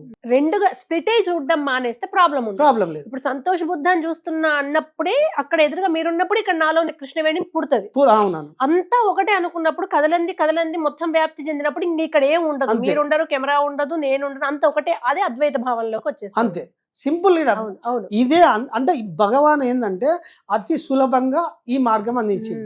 మనం ఇది విచారణ చేసి అర్థం చేసుకోవాలి. దీన్ని అర్థం చేసుకోవడానికి ఏ సాధన అవసరం లేదు. ఇప్పుడు నాకు సత్యం తెలియనప్పుడు నేను అన్ని ఆశ్రమాల పొంటి తిరిగిన, గురువులను కలిసిన, కానీ ఇప్పుడు నేను చెప్పిన విధానంలో అరే గింత సింపుల్ అనిపిస్తుంది. అందుకే అన్ని యోగాల కంటే భగవాన్ యోగం విన్నా అని నాకు అర్థమైపోయింది. అవును, అవును. ఎందుకంటే ఇప్పుడు నేను ఇక్కడ కూర్చున్నానండి, ఎదురుగా చైర్ ఉంది, నేను వేరు చైర్ వేరు అంటే చైర్ దాకా రావాలి. భగవాన్ ఏంది, ఆ చైరు నేనే, ఈ టేబుల్ నేనే, ఈ మధ్యలో ఉన్న గాలి నేనే, శూన్యం నేనే, అసలు ప్రపంచం అంతా నిండిపోయి ఇట్లా ఉన్న తర్వాత ఇక కదలడానికి ఏం లేనంత నేను కదా. మనకు ఆ స్థితి వస్తుంది, ఆ స్థితి వస్తుంది. అది భగవాన్ తత్వం. అది అర్థమయ్యేదాకే, ఆ కీలకం పట్టుకునేదాకే, పట్టుకుంటే ఇంకా మనకు అది అర్థమై మన లోపల స్పృహించింది అనుకో, నీకు ప్రపంచంతో పనే లేదు. మీరు విరూపాక్ష గుహ, స్కందాశ్రమం అన్ని వెళ్ళారు కదా, ఇంత సాధన చేశారు. సాధారణంగా సాధకులకు అనేక అనుభూతులు వస్తూ ఉంటాయి. అది కొంతమంది సాధనలో లేని వాళ్ళకు అది భ్రమలు అనుకుంటారు, కానీ గైడెన్స్ అనుకోవచ్చు. అట్లా మీకు వచ్చిన అనుభూతులు ఏంటి? ఏమైనా దర్శనాలు అయ్యాయా? దర్శనాలు అంటే నాకు ఇంట్లో అయింది, కానీ విరూపాక్షల గుహ చేసినప్పుడు లాస్ట్ టైం కూడా చెప్పిన, నాకు కర్మ గురించి అవగాహన తెలుసుకోవడానికి నాకు ఎక్కువ అక్కడ కూర్చున్నప్పుడు నా లోపల స్పృహించేది మేడం, ఈ ప్రకృతి విశ్వ నియమాలు, ఈ ప్రకృతి ఎట్లా పనిచేసేవో నాకు అవగాహన వచ్చేది. ఇప్పుడు దీన్ని మనకు భౌతికంలో అన్వయించుకుంటే, ఇప్పుడు ఒక పొలిటికల్ లీడర్ ఉన్నాడు మేడం, ఒక వ్యక్తిని అరెస్ట్ చేసినప్పుడు ఒక పొలిటికల్ లీడర్ ఏం చెప్తాడంటే, ఒక మంత్రియో లేకపోతే ముఖ్యమంత్రియో ఏం చెప్తాడంటే, ఇలా నా ప్రమేయం లేదు, చట్టం తన పని తాను చేస్తుంది అని చెప్పి సింపుల్గా ఒక మాట చెప్తాడా లేదా? చట్టం అంటే ఏంది మేడం? Just constitution. ఎవరు ఎలా పనిచేయనో వాళ్ళు ఒక వ్యక్తి చేసిన ఒక కర్మను, అంటే ఒక ఏదో చేసిన క్రైమ్ను ఆ వ్యవస్థకు అప్పచెప్పినప్పుడు ఆ వ్యవస్థ చూసుకుంటుంది. సో ఆ వ్యవస్థ ఎట్లా చూసుకుంటుంది అంటే, ఇప్పుడు భారతదేశం ఎవరు నడిపిస్తున్నారు అంటే ఒక లా నడిపిస్తుంది 5 సంవత్సరాల ప్రకారం. అంటే ఒక కాన్స్టిట్యూషన్ రూల్స్ ఉన్నాయి కదా. ఇప్పుడు ఆ రూల్స్, ఇప్పుడు ఫర్ ఎగ్జాంపుల్ మేడం, మన ముఖ్యమంత్రి రేవంత్ రెడ్డి గారు ఉన్నారు. సో ఇప్పుడు వాళ్ళ బ్రదర్కు లేదా వాళ్ళ దగ్గర ఉన్న బంధువులకు ఒక మంత్రి పదవి ఇవ్వాలంటే ఇవ్వచ్చు కదా. మరి ఎందుకు ఇస్తలేడు? ఎందుకంటే కాన్స్టిట్యూషన్ ఒప్పుకోదు, రూల్ ఒప్పుకోదు, రాజ్యాంగబద్ధంగా. మరి ఇప్పుడు ఆయన ఎవరు నడిపిస్తుండ్రు? సిస్టమ్ ఫోర్స్ ఉన్నది ఇక్కడ. సో ఇక్కడ ప్రకృతి నియమాల ఫోర్స్ ఉంటది మనకు. అంటే ఇప్పుడు కలెక్టర్ ఎట్లా పనిచేస్తుండు, ఒక ఆర్డీఓ ఎట్లా పనిచేస్తుండు, ఒక ఏసీబీ డిపార్ట్, అంటే ఒక్కొక్క ఈ ప్రభుత్వ యంత్రాంగంలో ఎన్ని విభాగాలు ఉన్నాయి, అది ఎట్లా పనిచేస్తున్నాయి, ఏ శాఖ ఎలా పనిచేస్తుంది, ఒక కార్యం నెరవేర్చాలంటే అన్ని విభాగాలు ఇంటర్లింక్ అయి ఉంటాయా లేవా? సో నాకు ప్రకృతి నియమాలు ఎలా నిర్మిస్తాయి, అవి ఎట్లా పనిచేస్తాయి, మన కర్మఫలాన్ని ఇవ్వడానికి ప్రకృతి ఎన్ని విభాగాలను ఎంచుకుంటుంది, ఎన్ని వ్యవస్థల్ని తయారు చేస్తుంది, నాకు ఆ స్పృహ అక్కడ దొరికింది మేడం. సాక్షి భావన, సాక్షి భావనలో నాకు అంతా అది అర్థమైంది. ఇప్పుడు నేను మీకు ఏ స్టోరీ చెప్పినా అన్ని స్టోరీలు ఎంత నాకు మామూలుగా ఎవరికైనా అర్థం కావి, సింపుల్గా ఎందుకు అర్థం చేస్తున్నా అంటే, నాకు ఆ స్టోరీ ఆ టైంలో అట్లా స్పృహింపజేసేది. నాకు అట్లా అర్థం అయిపోయినప్పుడు నేను నిజ జీవితంలో ప్రాక్టీస్ చేయడానికి కదా. సో నాకు అన్ని ఆ విరూపాక్ష గుహలో సాధన చేసినప్పుడే స్పృహించేసేసింది. ఓకే, ఇప్పుడు మీరు కర్మ మార్గంలో ఉన్నారు, అట్ ది సేమ్ టైం ధ్యాన యోగంలో కూడా మీకు అనుభూతులు ఉన్నాయి. అవును మేడం. ఇప్పుడు మనమన్నా కొంచెం బెటర్. జెన్జీ అయితే ఒక విపరీతమైన కన్ఫ్యూజన్ స్టేజ్ లో ఉంది. ఇంకా 2015 తర్వాత పుట్టిన పిల్లల సంగతి ఏమో తక్కువ మాట్లాడుకోవాలి పాపం. నిజానికి ఏమైనా స్పిరిచువల్ పాత్ లేదా మెడిటేషన్ అవసరం ఉందంటే ఇప్పుడు పిల్లలకే కదా. పిల్లలకి ధ్యానం మీ మాటల్లో ఏం చెప్తారు? ఇప్పుడున్న మార్గంలో మనిషి విపరీతమైన స్ట్రెస్ లో ఉన్నాడు. విపరీతమైన స్ట్రెస్ అంటే ఒత్తిడి తట్టుకోలేకపోతుండే. ఇటు తల్లిదండ్రుల ఫోర్సు, అటు అధ్యాపకుల ఫోర్సు, ఇటు ప్రపంచం, అన్నింటికి మించి ప్రపంచం, పోటీ ప్రపంచం. జాబ్ లేకపోతే నా లైఫే లేదు అనుకున్నా, కానీ సత్యం తెలిసిన నేనేమో జాబే వదులుకున్నా. సో ఇక్కడ వీళ్ళు పిల్లలకు ధ్యానం ఎలా ఉపయోగపడుతుందో చెప్తాను. ఎప్పుడైతే వీళ్ళు నిజ జీవితంలో ధ్యానం ఎప్పుడో ఈ మార్గంలోకి వచ్చి మెడిటేషన్ ప్రాక్టీస్ చేస్తారో, ఆ ప్రాక్టీస్ చేసే క్రమంలో రోజు ప్రపంచంలో నుంచి తీసుకున్న ఇన్ఫర్మేషన్ ఎన్నో ఆలోచన రూపంలో ఎంతో చెత్త పేరుకపోయి ఉన్నది. సో ఆ చెత్త ఒక గృహస్థులు ఒక నెల రోజులు గృహానికి తాళమేసి కాశీకో ఇటు పోతే ఆ గృహంలో ఎంత పేరుకపోతుందో, మనిషి మనసులో ఎన్నో చిత్రాలు పేరుకపోయి ఉన్నాయి. అవన్నీ రిలీజ్ కావాలి. రిలీజ్ కావాలంటే ఏకైక మార్గం ధ్యాన మార్గమే. ధ్యాన మార్గంలో ఏం జరుగుతుంది అంటే మనస్సు గమనించడంలోకి షిఫ్ట్ అవుతుంది. పని చేయడం మానేసి గమనించడంలోకి షిఫ్ట్ అయినప్పుడు ఈ పేరుకుపోయిన చెత్త మెల్లగా మెల్లగా మెల్లగా మెల్లగా సూక్ష్మంలో మనకు తెలియకుండా తన పను ధ్యానం చేసినప్పుడు మన పనిలో మనం ఉన్నప్పుడు సృష్టి చేస్తుంది కదా. సో ప్రకృతి నీకేం చేస్తుంటే నీ లోపల ఉన్న శక్తిని శుద్ధి చేస్తూ ఉంటుంది. ఈ శుద్ధి చేసే క్రమంలో ఏం జరుగుతుంది అంటే ఫర్ ఎగ్జాంపుల్ ప్రాసెస్ ఎట్లా స్టార్ట్ అయితే చెప్తాను మీకు. ఇప్పుడు ఒక కిరాణా షాప్ తీసుకుందాం మేడం. కిరాణా షాప్లో మనకు పోయి ఒక ఏ వస్తువు కావాలన్నప్పుడు కందిపప్పు కావాలా, పల్లీలు కావాలా, చక్కెర కావాలంటే సరిగ్గా అలా పనిచేసే వ్యక్తి సరిగ్గా అక్కడ పోయి తీసుకొచ్చి ఇస్తాడు. అది కానీ మనం పోతే అది ఎక్కడ ఉందో మనకు తెలియదు. ఫర్ ఎగ్జాంపుల్ ఒక గృహిణి ఉంది, కిచెన్లో ఉప్పు ఏడుందో పప్పు ఉందో తెలుసు. అంటే ఒక క్రమబద్ధీకరించమైన వ్యవస్థ ఉందా లేదా. ధ్యానంలో విద్యార్థికి ఏమవుతుందంటే ఈ క్రమబద్ధమైన మైండ్ ఏర్పడుతుంది. దీన్ని మనం ఏమంటామంటే ఆర్గనైజింగ్ మైండ్ అంటాం. అంటే దేనికి అట్యూన్ అవుతుంది మైండ్, మనకు దేనికి అట్యూన్ అవుతుంది. ట్యూన్ అయినప్పుడు నీకు చదువుకున్నది కానీ లేకపోతే నువ్వు ఏ పోటీ పరీక్షల్లో నెగ్గాలన్నా ఏది చేయాలన్నా నీకు ఒక ఆర్గనైజింగ్ మైండ్, అంటే ఒక వ్యవస్థ ఎట్లా నిర్మిస్తామో ఆ వ్యవస్థ. ఇప్పుడు మెడికల్ షాప్లో పోతే ఏ ట్యాబ్లెట్ ఎక్కువ ఉందో గుర్తిస్తాడు వాడు. సో మనము ఈ విద్యార్థి కూడా ధ్యానం చేసినప్పుడు ఏమైతుందంటే ఆర్గనైజింగ్ మైండ్ ఏర్పడినప్పుడు ఆ విద్యార్థి ప్యూర్గా సిద్ధమై ఉంటాడు. దీన్నే సింపుల్గా సద్గురు ఇన్నర్ ఇంజనీరింగ్ అంటారు. ఇదే ఇలా పెద్దది రహస్యం ఏం లేదు. ఈ ఇన్నర్ ఇంజనీరింగ్ ఏంటంటే నువ్వు ఎప్పుడైతే అంతర్ప్రయాణం మొదలు పెడతావో మనస్సు గమనించడంలో నువ్వు ఇన్వాల్వ్ అయినప్పుడు నీకు ఆ ఆర్గనైజింగ్ వ్యవస్థ నీ మైండ్లో ఆ ప్రాసెస్ జరుగుతుంది. ఇట్లా విద్యార్థులకు నిరంతర ఇప్పుడున్న విద్యార్థులకు ధ్యానం అత్యంత అవసరం. అట్లాగే బుద్ధాజీ, మీరు 111 మంది నాగ సాధువుల్ని హైదరాబాద్ ఉప్పల్కి రప్పించి చేసిన ప్రోగ్రామ్ అనేది నాకు తెలిసిన భూతన భవిష్యత్. నాగ సాధువులను చూడాలంటే హిమాలయాలకు, కాశీకు వెళ్ళాలి. అది కూడా కొన్ని కుంభమేళాల లాంటి సందర్భాల్లో తప్ప చూడము. నేను సాక్షిని అసలు ఆ ప్రోగ్రామ్ కి. అది ఎట్లా సాధ్యమైంది?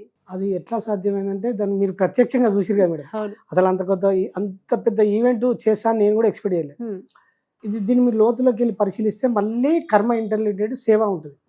నేను సేవ చేసిన తర్వాత నేను ఎక్స్పెక్ట్ ఏం చేసినంటే నా లైఫ్ను కీర్తిని ఎక్స్పెక్ట్ చేయలేదు, పేరును అసలే ఎక్స్పెక్ట్ చేయలేదు.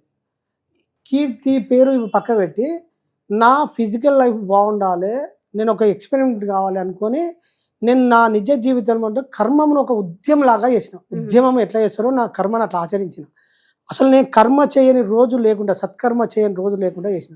అట్లా ఒక 3-3.5 సంవత్సరాల తర్వాత ప్రకృతి నాకు ఆర్థికం కంటే ఎక్కువ ఇట్లా నేను పేరు ఇంటర్వ్యూలలోకి వస్తాను నేను కూడా అనుకోలేదు. సో నాకు ఒక కీర్తి, అంటే నాకు సేవ చేసిన ఫలితాన్ని ప్రకృతి నాకు ఇవ్వాలి. నాకు ఇవ్వాలంటే ఏం చేయాలి? ఒక కీర్తిని ఇవ్వాలి. కీర్తిని ఇవ్వాలంటే కీర్తి ఎట్లా వస్తుంది? ప్రకృతి ఆ డిజైన్ చేస్తుంది, ఆ స్కెచ్ చేస్తుంది. ఆ స్కెచ్ చేసినప్పుడు ప్రకృతి నన్ను అట్లా పరిచయం చేయాలి ఈ ప్రపంచానికి అన్నప్పుడు ఒక పెద్ద ఈవెంట్ను క్రియేట్ చేసి లేకపోతే ఆ గురువులను పరిచయం చేసి ఆ గుర్తింపుని ఇవ్వాలన్నప్పుడు ప్రకృతి నాకు కావాల్సిన ఆ గురువులను అందరినీ ఎట్లా ఇంటర్లింక్ చేయనో దానికి సంబంధించిన గ్రూప్ను మొత్తం వాళ్ళ మైండ్ని క్యాచ్ చేసుకుంటుంది. క్యాచ్ చేసుకుని ఏమైందంటే నాకు గురువులు నాగ సాధువులు వారు ఎవరెవరు వస్తారు, ఎట్లా వస్తారు, సంబంధించిన వ్యక్తులందరూ నాకు పరిచయం అయిపోయారు. పరిచయం అయిన తర్వాత నేను ఒక ఫౌండేషన్ పెట్టాలని అంటే మనం వీళ్ళు కొంతమంది సపోర్ట్ చేసినప్పుడు ఫౌండేషన్ పెట్టాలన్న ఒక ఆలోచన వచ్చినప్పుడు ఈ ఫౌండేషన్ కూడా ఎట్లా ఇనాగ్రేషన్ చేయాలనేది నాకు సంబంధించకుండా ఆ నాగ సాధువులు పరిచయం ఉన్న ఒక వ్యక్తి సాయి ఉన్నాడు. అంటే ఎక్కువ ఆయన గురువులను రాస్తాడు. అన్న మనం ఒక ఈవెంట్ చేద్దాము అని నా ముందుకు వచ్చేయను. ఈ వ్యక్తి నా ముందుకు ఎందుకు వచ్చిండు అట్లా డీకోడ్ చేసినప్పుడు సో ఈ ఈవెంట్ ద్వారా మనం ఒక ఆవిష్కరణ చేద్దాము అని చెప్పి ఈ ఫౌండేషన్ కావాల్సిన వ్యక్తులను మేము ట్రస్ట్ రిజిస్ట్రేషన్ చేసి ఫౌండేషన్ ప్రపంచానికి పరిచయం చేయాలన్నప్పుడు ప్రకృతి మనకు ఆ గురువులు ఆ పరిస్థితులు అన్నీ సమకూర్చిపెట్టింది. దానికి కూడా మనము దాన్ని కూడా కర్మకు ఇంటర్లినేట్ చేయాలని నేను అనుకున్నప్పుడు ఒక 5,000 మందికి భోజనాలు పెట్టాలి. ఇది నా టార్గెట్. 5,000 మందికి అంటే ఒక సత్ఫలితాన్ని సృష్టించినప్పుడు మనము ఒక ఫలితాన్ని సృష్టించినప్పుడు ఎక్కువ మందికే ఫలితం చేరాలి మేడం. అంటే మెజారిటీ ఫలితాన్ని చేరవేరినప్పుడు మనం ఒక గొప్ప కార్యాన్ని తీసుకున్నప్పుడు ఒక 5,000 మందికి భోజనాలు వేసినప్పుడు ఇప్పుడు ఒక రైతుకు ఒక గుంటలో పంట వేస్తే ఒక రకంగా ఉంటుంది, ఒక ఎకరంలో పంట వేస్తే తనకు సరిపోతుంది, ఒక 10 ఎకరాలలో అది ఎంతో మందికి ఉపయోగపడుతుంది. సో నేను ఇక్కడ ఎక్కువ మందికి భోజనం పెట్టి ఫలితాన్ని ఎంతో మందికి ఇంటర్లింక్ చేయాలని అనుకున్నాం. అనుకున్నప్పుడు 5,000 మందికి భోజనాలు పెట్టాలంటే ఆ భోజనాలకు సంబంధించిన వ్యక్తులు, దానికి సమకూర్చడం అనే వ్యక్తులు ఉంటారు, వాళ్ళందరికీ ఫలితాన్ని చేరుతుంది వాళ్ళకు. సో అందుకు నాకు ఎవరెవరు ఇంటర్లింక్ అయింది అందరూ తీసుకున్నప్పుడు మనం ఒక పర్టికులర్ ఇంతమందికి భోజనాలు పెట్టినప్పుడు ఆ భోజనాలు సాధువుల చేత పెట్టాలని మనం అనుకున్నాం. సో అట్లా అనుకున్నప్పుడు ఆ సాధువులు రావడము, అంత గొప్ప కార్యం డిజైన్ కావడము, దానికి కావలసిన ఆ ఫండింగ్, ఆ వనరులన్నీ అసలు నేను ఎవరిని అడగకుండా జస్ట్ నేను ప్రాథమిక దశలో జస్ట్ మెసేజ్ పెట్టిన తప్ప ఎవరిని ₹1 అడగకుండా నా ప్రయత్నం లేకుండానే అప్రయత్నంగానే అన్ని ప్రకృతి సిద్ధం చేసి పెట్టింది. అక్కడ ఆశ్చర్యపోయింది ఏంటంటే నాగ సాధువుల్లో అకాడాస్ హెడ్ వచ్చారు అక్కడికి. అకాడా తెగకు సంబంధించి అది అసలు కణాన్ని కూడా అంటే మొత్తం హెడ్ వచ్చారు. మొత్తం నాగ సాధువుల వింగ్కి హెడ్ రావడం అనేది షాక్ అయినా ఆయన చూసి అక్కడ. నిజంగా అద్భుతమైన ప్రోగ్రామ్ అది, ఎప్పుడు కనీవిని ఎరగని ప్రోగ్రామ్. అందులో మనకు వేదానంద్ బాబాజీ గొప్ప గురువు, సిద్ధ పురుషుడు, ఆయన రావడం గొప్ప వరము. ఆయనే కైలాసపురి కాలినడకన 11 సార్లు ఎక్కి. అవును. ఆ గురువు వచ్చింది. కూడా అమ్మ ఉంటుంది, అమ్మ 50 సంవత్సరాలు మౌనముని, అట్లా 4-5 పెద్ద పెద్ద గురువులు వచ్చింది. సో వాళ్ళు రావడము, వాళ్ళ ఆశీర్వాదం ఇవ్వడము చాలా గొప్ప కార్యం మేడం. అది ప్రకృతి డిజైన్ చేసింది మేడం. మీరు గుర్తు చేసినందుకు చాలా థ్యాంక్స్ మేడం. పోలీస్ డిపార్ట్మెంట్ ఎంత సహకరించిందో మేడం, నేను ఎక్స్పెక్ట్ చేయాలి. అసలు మనము ఒక అప్లికేషన్ ఇస్తే ఎవరు సహకరించరు. మేము పోయి కమిషనర్ దగ్గరికి పోయి కార్యం చేస్తున్నామంటే వాళ్ళు చూసిరు. ఫస్ట్ చూసినప్పుడు ఏసీపీ దగ్గర పోయి లెటర్ ఇస్తాం, ఏం చేస్తుంటే ఇంత పెద్ద కార్యం ఏం చేయం, మన నుంచి కాదు అన్నారు. అంటే జస్ట్ మనం చూసినప్పుడు మా టీం అంతా పోయినప్పుడు. సో వాళ్ళు మళ్ళీ అందులో పనిచేసే ఒక అధికారి, మీరు ఇది సిస్టమ్ ఇట్లా కాదు, పోయి మీ సేవకి ఇంత ఫీజు కట్టి మీరు లోకల్ పిఎస్ కలవండి ప్రొసీజర్ ప్రకారం. అంటే జస్ట్ మీ సేవలు ఎంత మేడం, ₹185 ఫీజు అంతే. మనం ఎంతో అనుకుంటాను, ఆ ఫీజు కట్టి మేము తీసుకుపోయి ఆ లోకల్ మా దగ్గర ఉన్న మేడిపల్ పిఎస్లో ఇస్తే వాళ్ళు చూసి ఎంత సంతోషపడ్డారు. అరే మీరు ఇంత పెద్ద ఈవెంట్ చేస్తాం, మేము 100% సహకరిస్తాం, మంచిగా ఉండండి. అక్కడికి వచ్చిన పోలీస్ అధికారులు, మాకు 2-3 సిఐలు, ఎస్ఐలు అధికారులు అసలు దగ్గరుండి మాకు, మీరు చెప్తే నమ్మరు, వాళ్ళ పోలీస్ అధికారులే ఆ జిహెచ్ఎంసీ వారిని రోజు ఆ పాదయాత్ర కూడా రోడ్డును శుద్ధి చేయించారు, ఆ ముగ్గు ఓపించారు. అసలు ఇలా మా ప్రమేయమే లేదు. వాళ్ళు ఎంత సహకరించలో వాళ్ళకు మీరు గుర్తు చేసినందుకు ఈ స్టూడియో తరఫున వాళ్ళ పాదాలకు నమస్కారం మేడం. మస్తు సహకరించారు ఆ డిపార్ట్మెంట్. అందులో పాల్గొని సహాయం అందించిన ప్రతి ఒక్కరికి మా టీం తరఫున కృతజ్ఞతలు.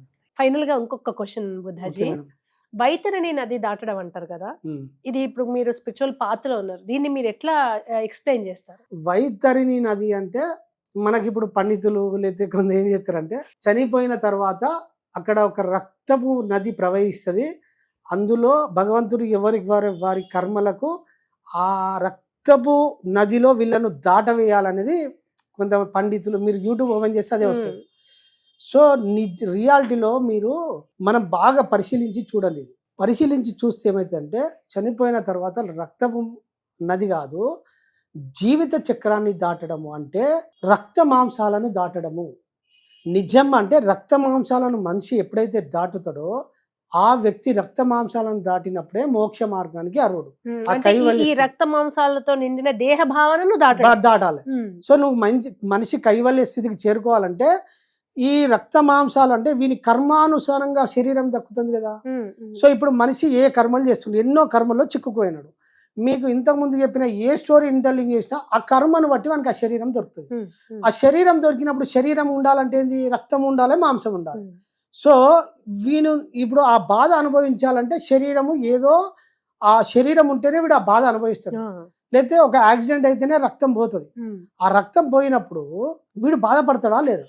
సో చనిపోయినాక వచ్చినాక రక్తం ఉన్నది కాదు, నువ్వు ఈ దుష్కర్మలతోటి కర్మలను చేసినప్పుడు నువ్వు ఏది అనుభవించాలన్నా నీకు శరీరము నిర్మించబడుతుంది కనుక ఈ జీవిత చక్రం దాటాలంటే రక్త మాంసాలను దాటడమే వైతరిణి నది.